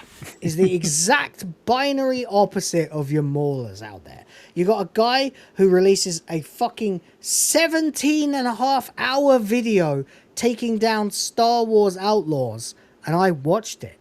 All of it. He then followed up with actually at Christmas, part 5 finally of the Force Awakens saga of his reviews of that, which we've all been waiting years and years for. It's like, oh, we're going to do this in multiple parts. It'll be out once a week. It's been 7 years. Okay, it's fine. It's Mauler, because what he does release is excellent, above excellent, incredibly nuanced and well thought out content. And we're really sitting pretty right now because he just released a 3rd video in as many months, dropping a fucking hammer on the Marvels. Even though it's a 3-year-old movie that no one cares about, I guarantee you that fucking video's got more fucking views than the Marvels already, and given the amount of money it made, and it's excellent. Meanwhile, Quartering is wondering what happened, because he still thinks ad revenue and sponsorships are going to make him a millionaire. Right. Even I don't think that, buddy, and I'm fucking barely breaking even on this channel. It's actually hilarious. He's useless at this. So out of touch, and he still perceives himself to be this god man who could just deign to shit on other channels. Are you actually insane, brother? I think he might be. I think he genuinely is actually suffering from a serious mental illness at this point. It does seem to be. Yeah. He's useless. Actually useless. And he's a colossal fucking pervert as well. Did you guys actually see the fucking Ren Faire video? Yeah. Literally, the last thing I watched before the stream was your random run-of-the-mill women. Right. A lot of them very mid-tier at best. Mid-basic women, just women that you smile at when you hold the door. And he's oh, she's got boobs. Yeah. Oh, look, there's a thick one.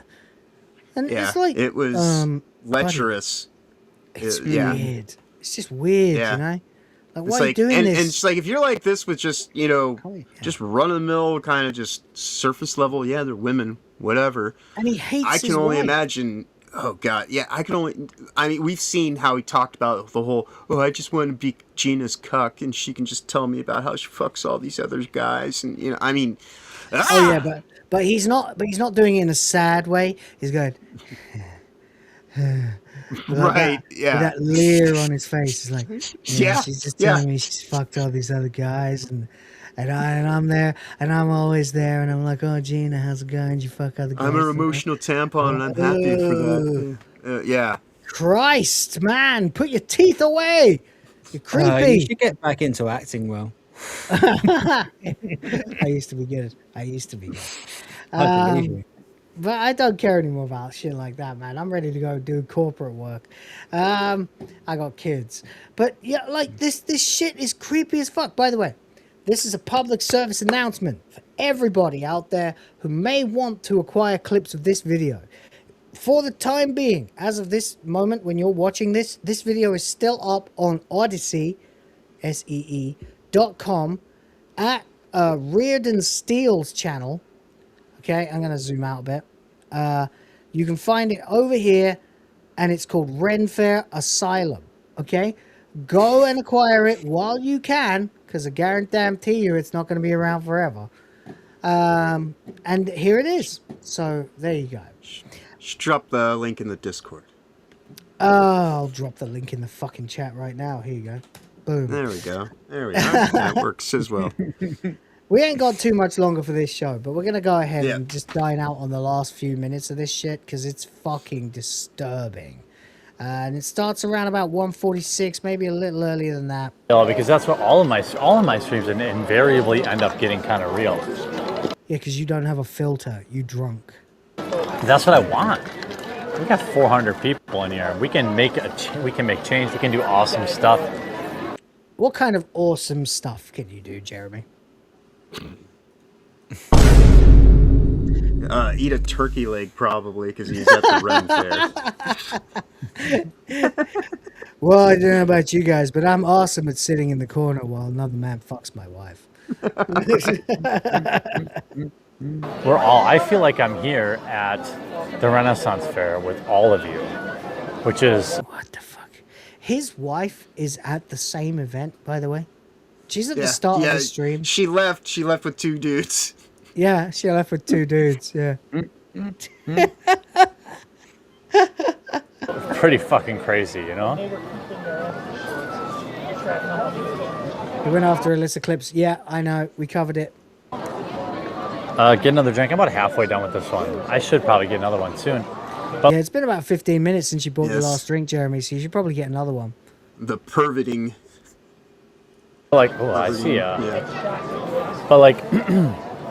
He was trying to creep on that woman, and then this dude walked in the way. Yep. It's weird, but I don't really connect. The creeping, I think, actually works better. There's a moment in this same sequence where he starts creeping on a woman, and there's this kid who walks into frame and looks like back at him a couple of times, like this. And it's like, dude, you're scaring children. Right. Well, yeah, this is him being the creepering, dude. This is... Yeah. People in real very, life. Very, very, very terrible. Like,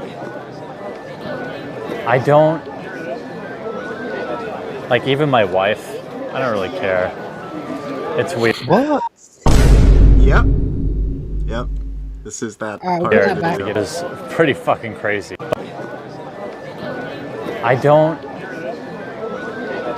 Like, even my wife... Okay, so he's saying... Let me go back a little bit. He's detached. He's saying he talks about his detachment. He doesn't have any kind of emotional relationships with people in real life. Even his wife, he doesn't really. Get another drink. I'm about halfway done with this one. I should probably get another one soon. Which is just a nice way of saying I'm a narcissist. Actually, it's not even a nice way of saying it. Full-blown sociopath, to be honest. Yeah, true. That does kind of go beyond just narcissism, because narcissism actually at least appreciates being appreciated. But like, to some degree, you know. It's weird, but I don't really connect with people in real life. Like, I don't... Like, even my wife... Stay away from this kind of guy, women. You'll end up in a Dexter kill room. Like, even my wife, I don't really care. It's not just that, but if I were to really hyper analyze it, even the inflection of his voice. Yeah. It's not I don't really care. It's not even. It's not satirical. It's not like he goes. Even my wife, I don't really care. Yeah. It's not. He goes. Even my wife, I don't really care. Yeah. It's not being done for irony or any kind of sense of Depressed. He's depressed. The second he started talking about his wife, the inflection of his voice went way down in terms of positive. He really has. He really doesn't care. His wife is a literal ball and chain, well, figurative ball and chain around his leg. He doesn't want to have a wife. This is years ago, by the way. But he doesn't want to have a wife. And this is in the middle of his marriage. And we, by the way, the other day when we were talking about it, this was uploaded like fucking 3 days ago. Just to make you all aware. This is a fresh upload of this video. So there you go. Right. But yeah, like this happening whenever it did, like he's in the middle of his marriage. I've been divorced, as we were mentioning the other day. I've been divorced for longer than I was in my marriage. I still think that I probably have some level of at least human affection for the fact that, like, did that shit work out? Fuck no.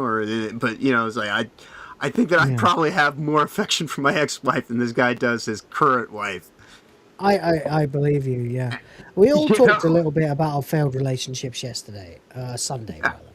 And it is what it is. It's part of life, if I think of my wife now, I feel a pulling towards something. She's still out of town. She's with her family where I was at the weekend, and that's cool. But I feel this kind of, the urge to move when I think of my wife. Like, I got to do something. I got to be somewhere. I got to, because I love her and I want her to fucking be happy, and that probably has something to do with me and something I should be doing, And that's the same with my kids, and I don't know, man. Like that, to me, that's normal. That's normal. It lines up with everything I've ever heard in every love song or speech about love, or every friend I've ever had who had a wife, or a wife who had a husband, that sounds to me like a normal human experience of being in love. This guy has none of that. He got married when he was like 20. He got fucking felted by the fact that he can't sow his wild oats. And sorry, Jeremy, you're never going to sow your wild oats, buddy. Okay, divorce your wife if you want. You're never gonna get to do it unless you're rich enough to call a bunch of whores to come and do it, because you're not an attractive man, either physically or mentally or emotionally. You are, I'd imagine, repellent to women. You've got no fucking passion, no nothing. This is a guy who just sits there. I don't really care about my wife. Right. It's awful, It's weird. It's fucked up. It's probably not normal. Yeah, it's definitely not normal. But I crave companionship of anonymous people online, and not. And Will knows what an attractive man is. Yeah, I look at him every day in the fucking mirror, of course. Anyway, he says here, Jesus Christ. It's fucked up. It's probably not normal. Seeking parasocial But I relationships. crave companionship of anonymous people online, and not. Okay, so he's not just... Go on. Well, what he's talking about is an unfulfilling connection. It's just like a ghost of a connection, anonymous adulation and this and that. I know you guys on the internet. I know Toasty. The people that I actually spend time with on the internet. Not to say that I don't appreciate people involved in the chat and this and that, but I tend to think that you don't just go and seek out that. Like I would be fine. Like if I didn't have you guys as friends, if I wasn't doing this kind of stuff, I would still just have like friends in reality, right?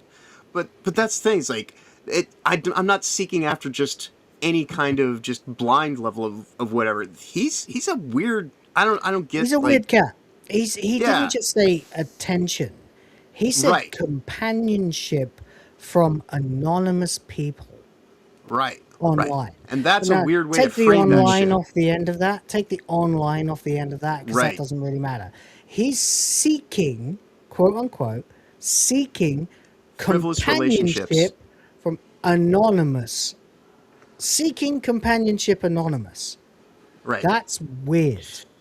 Right. Those are the And three that's why I'm operative just like words. trying to, yeah, 'cause generally speaking, you know, the people that I've encountered, whether it's just in chat levels or anything like that, you know, before I started doing streams, there was a, hey, you know, let's go talk in a voice chat room, or this, you actually get to know the people and know things about them that go beyond them being anonymous to you. Like, that is just so weird. It suggests, like, I don't know. Yeah, it's like Rufus just said in the chat. Sounds like a Tinder profile. It's like he's walking Tinder. Yeah, indeed.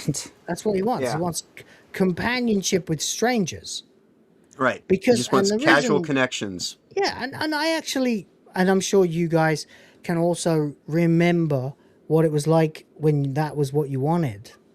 Because there's some kind of proving something to yourself as a young man, like I can pull, I can get girls. And then you get to a certain point in your life where you're like, okay, that's probably enough. You know? Right. But And then- if you want, if you, And I kept going way past that limit. Like, I'm not going to give you a number, but it's big. And I'm not actually proud of it anymore. But, you know, we all shag around, right? And we do our thing and we get validation from it.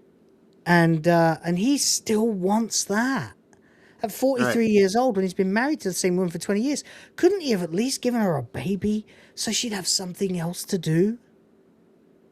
Like that, you well, know, I mean, the that most would cynical be way I some could degree of possibly put actual it. compassion, you know, But the which most I don't. cynical, the most cynical, like, I'm a romantic in my heart. I think everybody can probably work that out, knowing me from this stream. In my core of my person, I'm a very romantic person.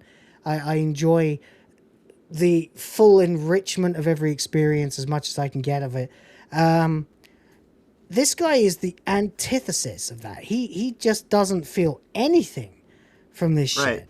He's been married for 20 years, and he didn't even if I were to go the most cynical, unromantic way that I could, and be as like clinical as I could. It's like, don't you think maybe you owe your wife a baby? Don't you think maybe you could have given her a project?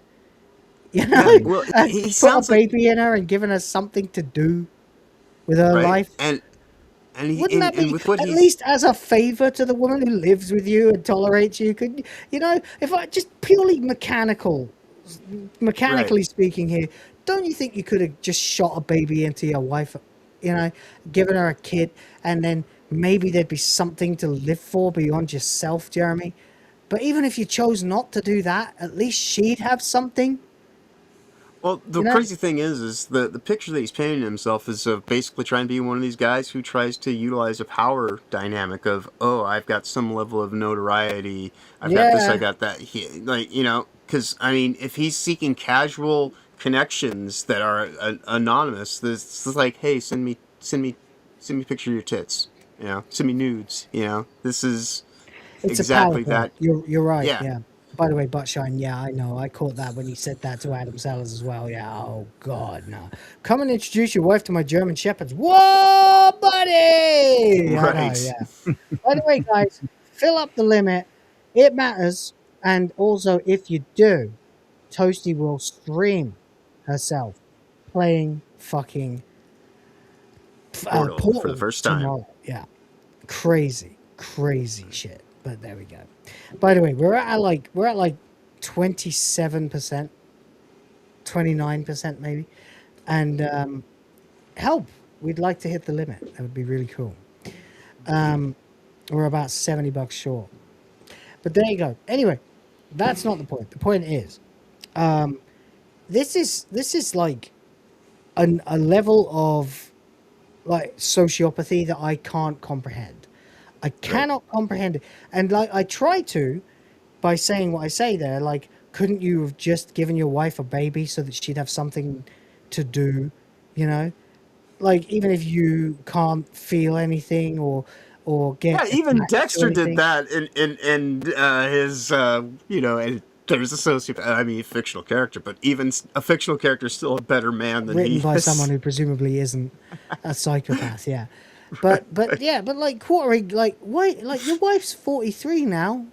That window's shut, man. That window is, it's not shut, but it it would probably take more money than you probably have to safely guarantee a successful pregnancy at that age. It's a hard, that's a hard fucking way to go. And in this very stream, by the way, he says, I need to start having babies, like loads of them. So clearly he wants to. But you're right when you say it's a power play. And this is a thing. He's the voluntary incel, which is the weirdest statement. Because if I carry on with just well, I mean, it sounds like a definition for what is a cuck. Not as much real life. But it's probably because I've like always been with somebody my whole life, you know? I've never really been alone, so it always appears to be a really nice one. And then like, but I feel like so often I just leave it all behind and go get like a 2-bedroom apartment, really nice one. And then like, just put like one streaming room and one nice room in the living room. Now I'd be really happy. Well, here, her cup overfloweth. You ready? Boom. Oh. That's not even an attractive woman. Too zoomed in. It's not sad. Don't be sad. It's not sad.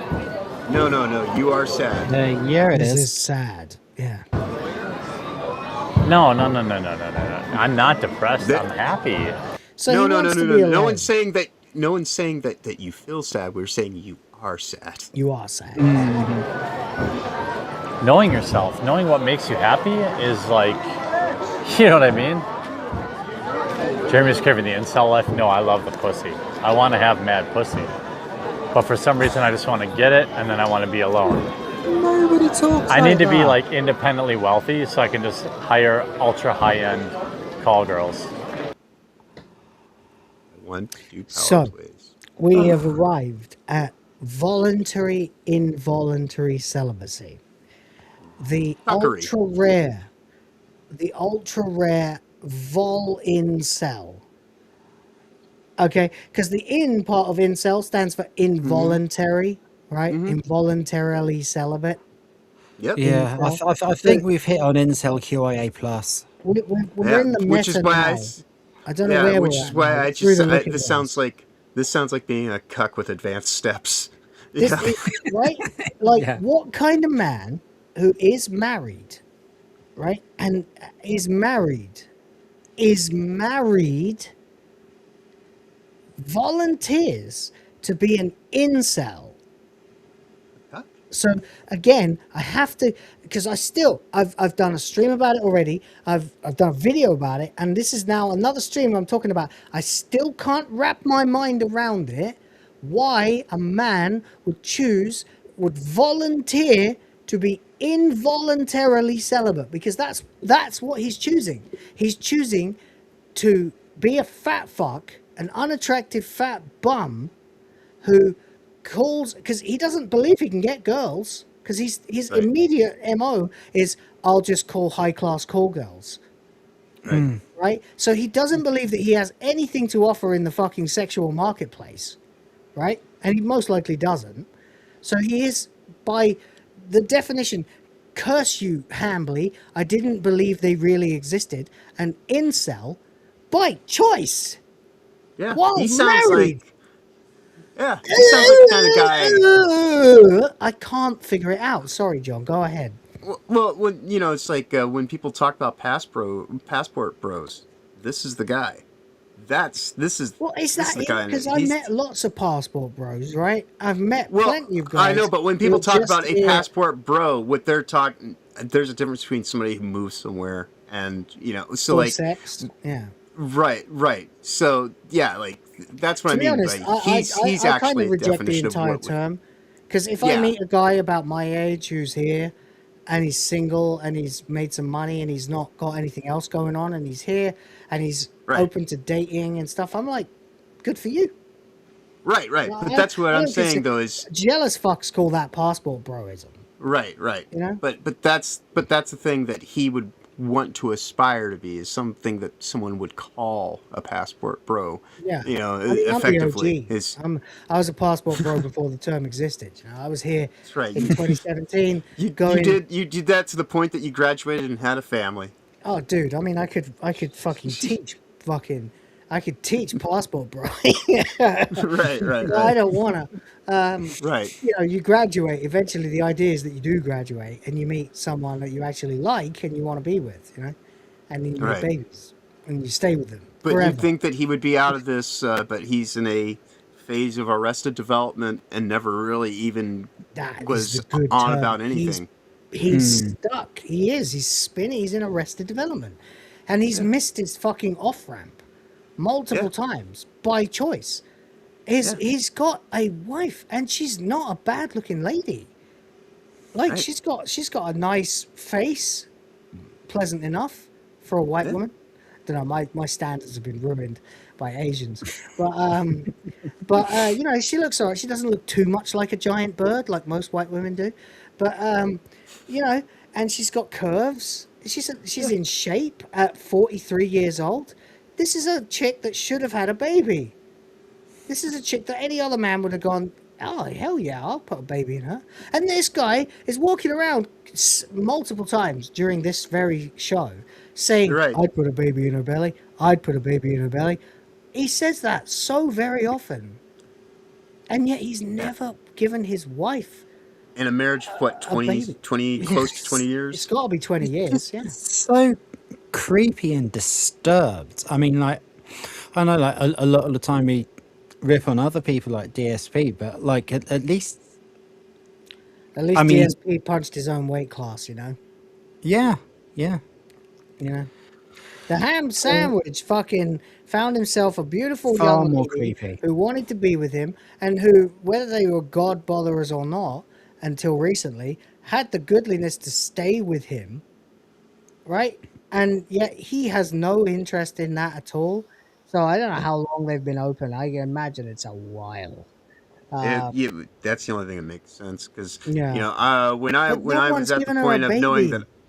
That's a crying shame. She seems like the kind of lady who would be a wonderful mother. Just based on pictures, the way she smiles, the way she looks, etc. She'd be a great mom, most likely. Yeah. And you know, when I got out of my marriage because I was like, this is not a person to have a family with, right? And so if that's the way that you feel about your wife, then set her fucking free, man. But I guess that's why the cake and eating it too of the wife swapping and the cuckery and the. Maybe she's a total degenerate. Maybe she's as big a degenerate as he is, and she never wanted kids, and she just wants to get plowed by a vast array of cocks while being married to someone financially stable. Maybe I don't know her from Adam, so you know. But I'd like to imagine that this lady was meant for better things. In fact, I don't really want to imagine it. I'd kind of prefer it if she turned out to be just as bad as him. Because at least then they deserve each other. But as it stands from the way she looks, this is a very disappointed woman. Seemingly. You know? I mean, I know that picture that you showed with her with her co-pilot or student or whatever. She seemed happier than that than, you know. I mean, there's the new one, of course, where she's with the co-pilot guy. I've got it. Hang on, just give me a second. And I'll find it. It doesn't take a second. Hang on. I had to blank out her fucking face, of course, and his. But this is 13 years ago, by the way. That's why I'm like, So evidently the Sky Bull is some guy called Brandon. And it's like, well, okay. I wouldn't, you know, I wouldn't judge her or anything if she was genuinely getting plowed by every fucking cock that came her way. Because she might as well have some enjoyment out of her life, since the quartering robbed her of children, you know? Indeed. Anyway, since Stalker is here, thank you very much for... Wow, I don't even know what that is. I can make a guess, but I'm not going to do that. Yeah. South African Rand. All right. Oh, wow. For 14. Thank you very much. Awesome. There's... holy shit, that's actually... That's actually quite a lot. Says, thanks for amazing coverage. Appreciate all the effort. Thank you very much indeed. And we appreciate you. In your currency, that's 10. So Yeah.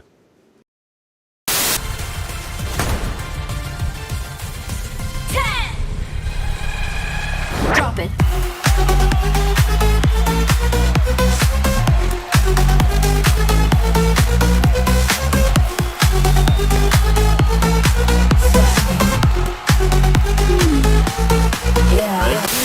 But we do what we do. Cool.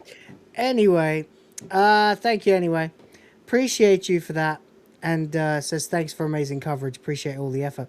You know, thank you. It's really nothing because I genuinely am annoyed that this clown is out there making us all look bad and has for quite a long time. And obviously our resident stalker is in the chat, keeps spamming stupid messages, asking me why I care. Why do I want to comment on this? And the reason is because this piece of shit decided to try to lord it over all of us and pretend that he's bigger, better, and badder than everybody else on the internet. And that means that you are going to be scrutinized to a level that you'll never have been ready for, and you should not do that. I've never professed to be better than anybody else on the internet. I won't do that. I don't think I'm better than anyone else. I am what I am, and hopefully that's entertaining.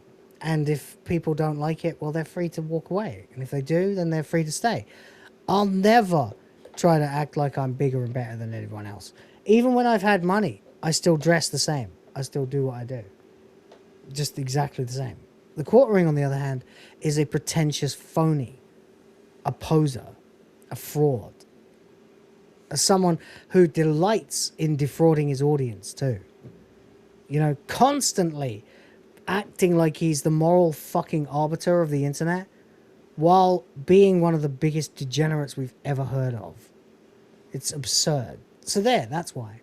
That's why me and thousands of other YouTube channels are all covering this guy at the same time. Why don't you go bother them with your boring, fucking, half-assed, pathetic, weak source attempt at A-logging? You dumbass cunt. Anyway, James is here for $10. It says, it's 85 cents actually, Will, so here is 10. Yeah, I figured that out halfway through, but I still felt like doing it, you know. But hey, thanks for making it up.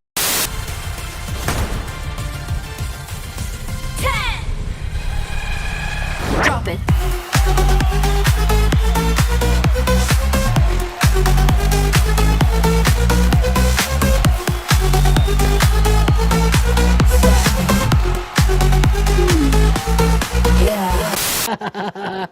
James, you legend. Thank you so much, buddy. Appreciate you. We're at 38%, ladies and gentlemen. Yeah. Yeah, Oh, we got God. like 53 likes on the stream so far. Yeah, that's nice. Thank you, guys. So yeah, doesn't it? I mean, there's loads more we could go over. There's never gonna. There's never always gonna be less. there's an abundance, you know. So yeah, I mean, we can always pick up There's more. so much, you know. Thursday. And I'd rather present it properly on Thursday. Yeah, he knows. Yeah, he sent me the fucking DM telling me how much it was. These were just kind of the extra squeezins that come out of Jeremy while he's walking through Walmart before he can get to the bathroom. This is just, you know, it's never going to end now. It's never going to end. This is life now. Quartering has managed to speed run the lolcow train. Like, he's managed to literally go from credible to not very credible to absolute fraud, bastard, hated, despised, you know, scum of the internet. And he's done it really, really fast. RTU 2.0, maybe. I think more like DSP. Except, you know, the thing is that DSP is a clout, you know. But I can't believe I complimented DSP right now, but he's a little bit more self-aware than Jeremy is. Well, he's certainly far less creepy. Yeah, well, you see, the thing is, DSP is a clueless moron who has no idea who he is and has never had any idea who he is. But and yes, he is capable of flexing and telling people I'm successful. I got an audience of diehard fans. No, you've got an audience of A-logs, dickhead. But but the quartering has tripled, quadrupled. The quartering's like, fuck you! If you're not gonna worship me, you're gonna burn in hell. I'm gonna come after every last one of you. Like the DSP only fantasizes about doing what the quartering has done, and it's good that DSP never did it, because if he did, he'd be the quartering. Right. The quartering is so much worse than DSP at this point. People lovingly A-log and detract from Phil. Nobody even likes the quartering enough to A-log him sympathetically. We hate him.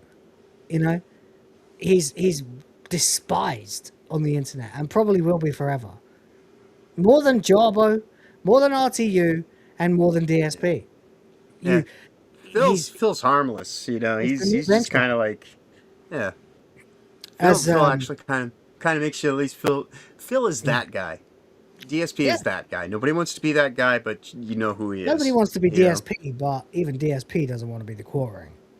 Right. Future Boy got it. We're witnessing self-destruction in real time. What we're witnessing right now is internet history.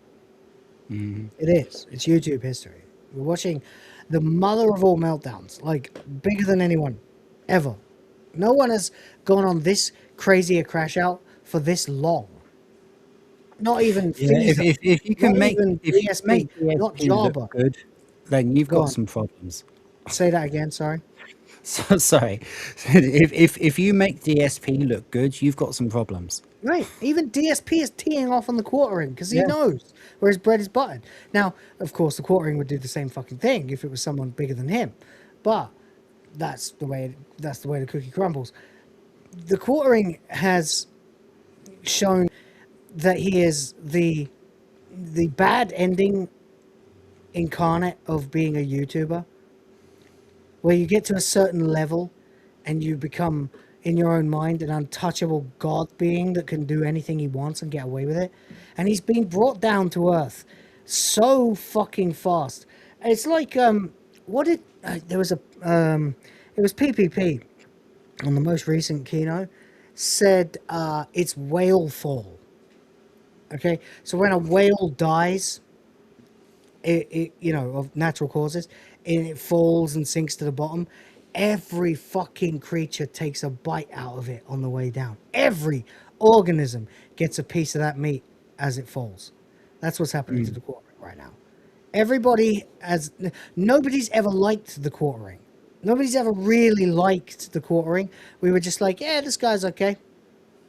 But now that we find out he's scum, and we didn't like him much to begin with, and he's committed the cardinal sin of the internet, and he keeps challenging the internet every day. In these He's had more positive economic impact in the coming days for other people than he will have ever really had for himself. Well, yeah, I mean, again, you just look at the fucking algorithm. You go to youtube.com and you type the quartering, right? The quartering. And what are you going to get? Oh my God, there's a video above his fucking channel. Mm-hmm. That's the first time I've seen that. And then you get the same shit. You get Metatron here. Rev says Desu. You got so many. Who are these podcasts? I Hypocrite. H3. Side Scrollers. Me. Hello. Then there's, Brittany Ventis. Fucking fucking Mutahar, not Metica, is here. He's got like, how many fucking subs has this guy got? Fucking like 5 million or something crazy, like 3.82 million. And he's back in the drama sphere for this. Everyone, everything. Imagine if I were to type Will of the Fans in YouTube and find a picture of my channel logo at the top, right? And then thousands of fucking videos talking about what a cunt I am. It's just, oh God, no. Oh, wait. There's an actual quartering video. About 20 slots like down. 3 rows of shorts. Down. Right. And it fucking... Oh, it's previously watched. Right, we're back. Just keep going. Oh, there's mine. Hello. Just keep going. There's mine again. Hello. But yeah, just the actual fucking algorithm is just against him now. He literally changed the name of Quartering Live to Jeremy Hambly because Keno Casino Clips was titling every video Jeremy Hambly, not the Quartering. And he realized that his own name was being worked against More him in the SEO than yet. Yeah. So he changed his secondary channel to Jeremy Hambly, right? Well, what are you going to do now, buddy? What you gonna do, brother, when Quartermania runs wild on you? Because now you type The Quartering into YouTube and you get A-logs. Long, like you get the channel, which is even worse, by the way, because it's like, hi, would you like to know who all these people are angry about? Well, his channel is right here. This is a worst case nuclear scenario for the Quartering. This is absolute hell. And I don't know if he's going to fucking realize it or not. Jeremy Hambly. Okay, so he's managed to control the algorithm on that. Ladies and gentlemen, we need to start using Jeremy Hambly more. And I'll go, oh, there you go. It used to be just Keno videos when you type this name. So there you go. We need to up our game on this one. We need to start typing his name more in our fucking titles. That's what we need to do. But yeah, right now, the number one channel, the fucking banner channel of the Quartering is actually just fucking A-log videos and a direction to who he is. The algorithm is literally working against you right now. Like, I'd rename your channel at this point, you know? You're fucked. By the way, it's the same thing on Rumble. His platform of choice that he spent years pimping out to people. You go The Quartering, and you get The Quartering at the top, just in case you don't know who it is. And then just infinite fucking Keno videos. And hey, there's that very nicely thumbnailed bearing video again. And it's just all the new videos from the fucking new Keno Casino Clips channel and other A-log videos. You're done. It's over. Yeah. It's over. That's all there is to say about it at this point. It's done. There's no redemption arc possible. You'll never be free of this. You will always be the flaggot who tried to take down the fucking free speech of other channels. That's your legacy. You're done. And I'll keep going. I'll keep making videos about it as long as it's fucking relevant. While there's milk to be fucking milked, I'll take it, you know? The dairy is wide open right now for the lol cow.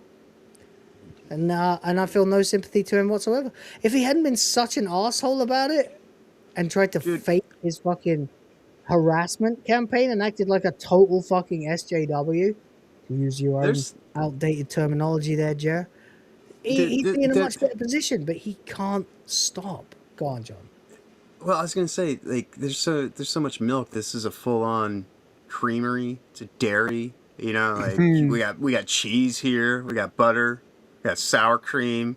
We got fucking, you know, Renault. We got everything. Like we just everything. Every part of the cow is getting used because there's just so much abundance at this point. Yeah. Indeed. Yeah, and to our dearest Kira out there. Says, thanks for the great idea, Will. Think I'll make a channel that makes videos mocking what a little teenage drama tabloid queen you are. Please go ahead. We've been telling you to do that for months. Please go ahead. Please go right ahead. Yeah. Go right ahead. Hope you stop being an anonymous, internet creeper and make some fucking content, you fucking loser. Yeah, step into the ring and then maybe you'll actually learn to have an appreciation. Yeah, it'll be great. It'll be fucking great. It'll be awesome. Please. Let's do it. Yeah. Thank you so much. I'd appreciate it. The free press would be glorious so everyone can realize what a cunt you are. And it'll be great. Go right ahead. Please, honest to God, go ahead. Better channels than yours have tried, mind you. I've been hit from way above before, and they didn't make a dent. So you go ahead. Keep trying. Anyway, I'll just keep being me and not caring. Anyway, Ladies and gentlemen, boys and girls, children of all ages, that is the end of today's episode of WTF Live. We appreciate all of you for coming along and helping us out and supporting the channel and enjoying the content and spamming oranges in the chat. It's been good. It's been fun. I got a shitload of stuff to do tomorrow because I'm gonna be starting my new job. So videos will come out when they can. Streaming, I'm not gonna let that be changed at all. I love streaming. I love all of you. It's a lot of fun. I'm gonna keep that going no matter what. I told them already. I stream these hours. This is when I'm not available. It's all good. So should be cool. But you know, if there's anything that isn't, I'll let you know. In the meantime, Rodar, let's play some Final Fantasy 14 soon. Yeah, definitely. Yeah. It's about time we got our Final Fantasy 14 club up and running, so we could actually play through it. The more I've been thinking about it since the other day, the more I'm like, yeah, I really want to do that. So we're gonna go ahead and try and get that off the ground in the next few weeks. I can't guarantee a time frame yet because I don't know what the fuck my life is gonna be like starting tomorrow. But I'll be in touch. We should definitely do that, and I definitely want to play the entire story again, and with a group. That would be great. But in the meantime, what is going on with you? Should have, providing the tech works, because we had issues 2 days ago when we tried to do it. I should have a Tomb Raider stream with Sardoc tonight, provided I can make everything work. Apart from that, the rest of this week is going to be as normal, but I'm back to work on Monday the 4th, at which time I will only be able to be on Noise's show on Thursdays, not Mondays, and there will be no Sharkgeist on Wednesday, only on Friday. It shouldn't affect this channel at all. I might be like half an hour late on the second Sunday, but yeah. Apart from that, everything's going to be pretty much normal, and obviously I'll be making money again, so that will be nice. I'll be able to buy things. I like buying That's things. nice, right? And that comes in quite nicely timed for the Steam controller to come out, so looking forward to getting my hands on that. But yeah, so I will be working like 4 or 5 days a week, but I tend to work very early in the mornings, so it won't affect this show. And I tend to have Fridays off, so it will only affect Noise's show on Mondays, and it'll only affect my show on Wednesdays. So I'll be around pretty much 75 to 80% as much as usual. And the way my shifts have panned out, I'll actually have more time to make standalone videos as well. Nice. So apart from That's what that, you should do. yeah, absolutely.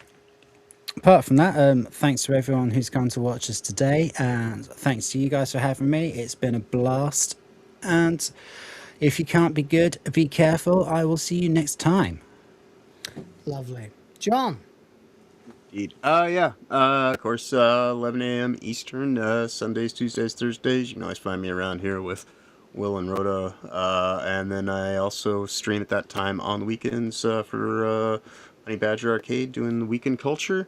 And then, of course, tonight, 8 p.m. Eastern, Toasty and I are going to have a conversation with the creator, like we do on Tuesdays. I don't know if the stuff has gone out just yet, hyping it up, who it's going to be, but should be a good conversation this evening.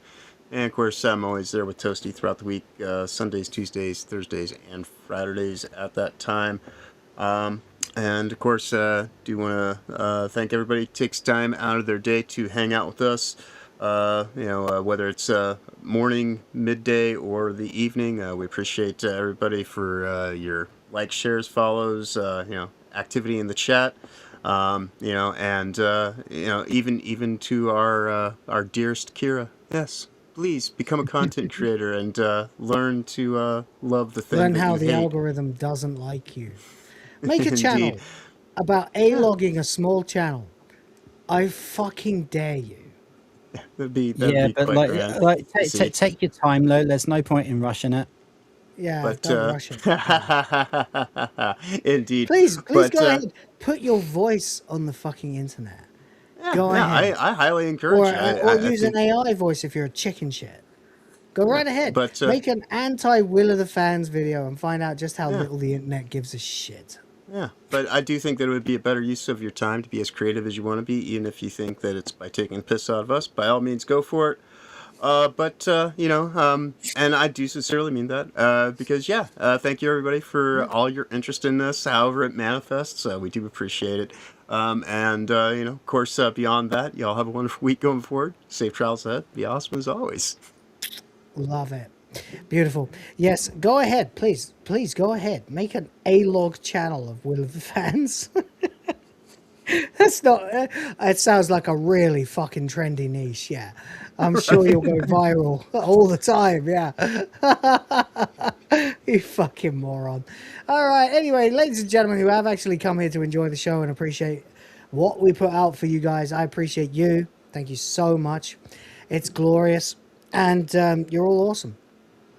In the meantime, unless and until you try to take down the platform that sustains all of us, I will continue to appreciate you. And tell you to take care, spike your hair, fuck Disney, fuck Nintendo, fuck the quartering, and some other non-entity that we don't really give a fuck about. And please feel free to say whatever you like in chat most of the time. We'll be back on Thursday with Wanker of the Week, which is probably going to take some doing this week. We've got to get the real shitheads from the showbiz department in there this week. Kimmel has been a complete dick, for example. And there's still a hell of a lot of Hassan that I haven't found time for, so we're going to get to that too. I think I even have a thing for the skid mark, but I'll tell you about that later. Oh, just help. Just put some together yourself, because I'm going to be so busy. Well, I don't think this one's a full-on wanker. This one's just kind of one of the things that'll be notable. Like earlier on, when you had like a segment, that was great. That was so cool. So if you feel like bringing a segment to Wanker of the Week, please go ahead. Take that off my plate. You are welcome to use the platform. Well, like I said, I don't know if it's a full-on wanker. I can cover the Kimmel stuff. I've been following that. Super. I'll make sure that there's plenty of quartering to go around. Either way, I'll be back tomorrow with WTF Live. No, sorry, Hyperdrive Time. That's the solo show, talking about all the usual crap. And laughing at most of it. Yeah, because that's really what we're here to do.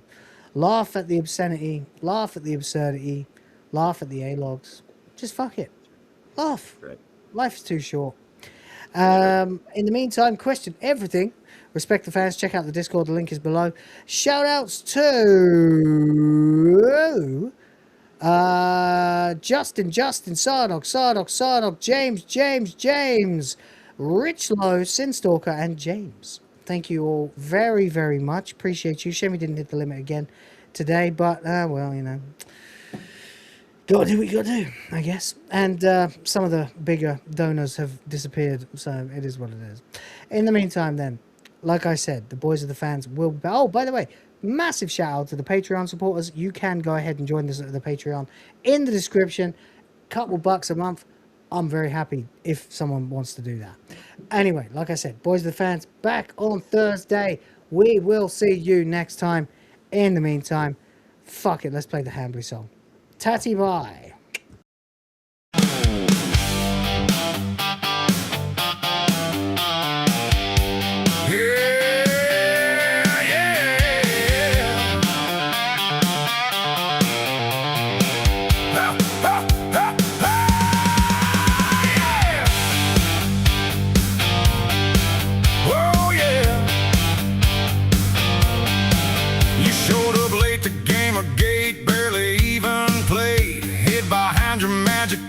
Till the game turned gay. Suddenly a warrior joining anti-SJWs.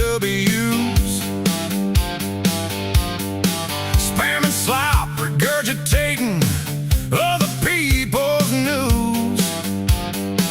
Yeah, then you milked that Brie Lawson beef even after it was dead, cause you only wanted money to build yourself a shed. When Savage on Jack Murphy laughing at his cuckold shame, now the mirror's flipped on you. Karma's calling out out your name. Irony overload. The hunters now the prey. Hundreds of videos roasting you the exact same way. Porn, sick, alcoholic cuck, grifting free speech all day. Now you beg to shut it down, 'cause you don't like what they say. Reddit force, cream pie tabs, and hardcore slips on X. Accidentally showed your stash, what a classy flex. Flaunting deviant nights while your best friend's the bull. Poor wife wasted prime years on your empty drunken skull. Claim you're rich, blue millions chasing junk with zero plan. No kids, no purpose, just a bit of lonely man. Irony overload. The hunters now the prey. Hundreds of videos roasting you the exact same way. Degenerate fake ways. The freedom flag so loud until PPP and Warski drag your filth out in the crowd.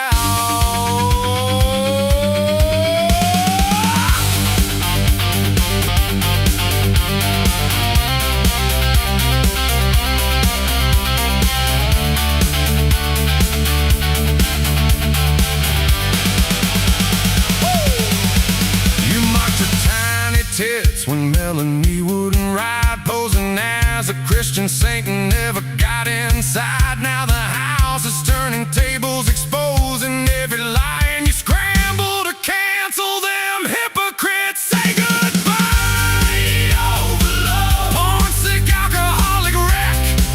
Overload. Cuck who flaunts it all, getting scammed on magic decks.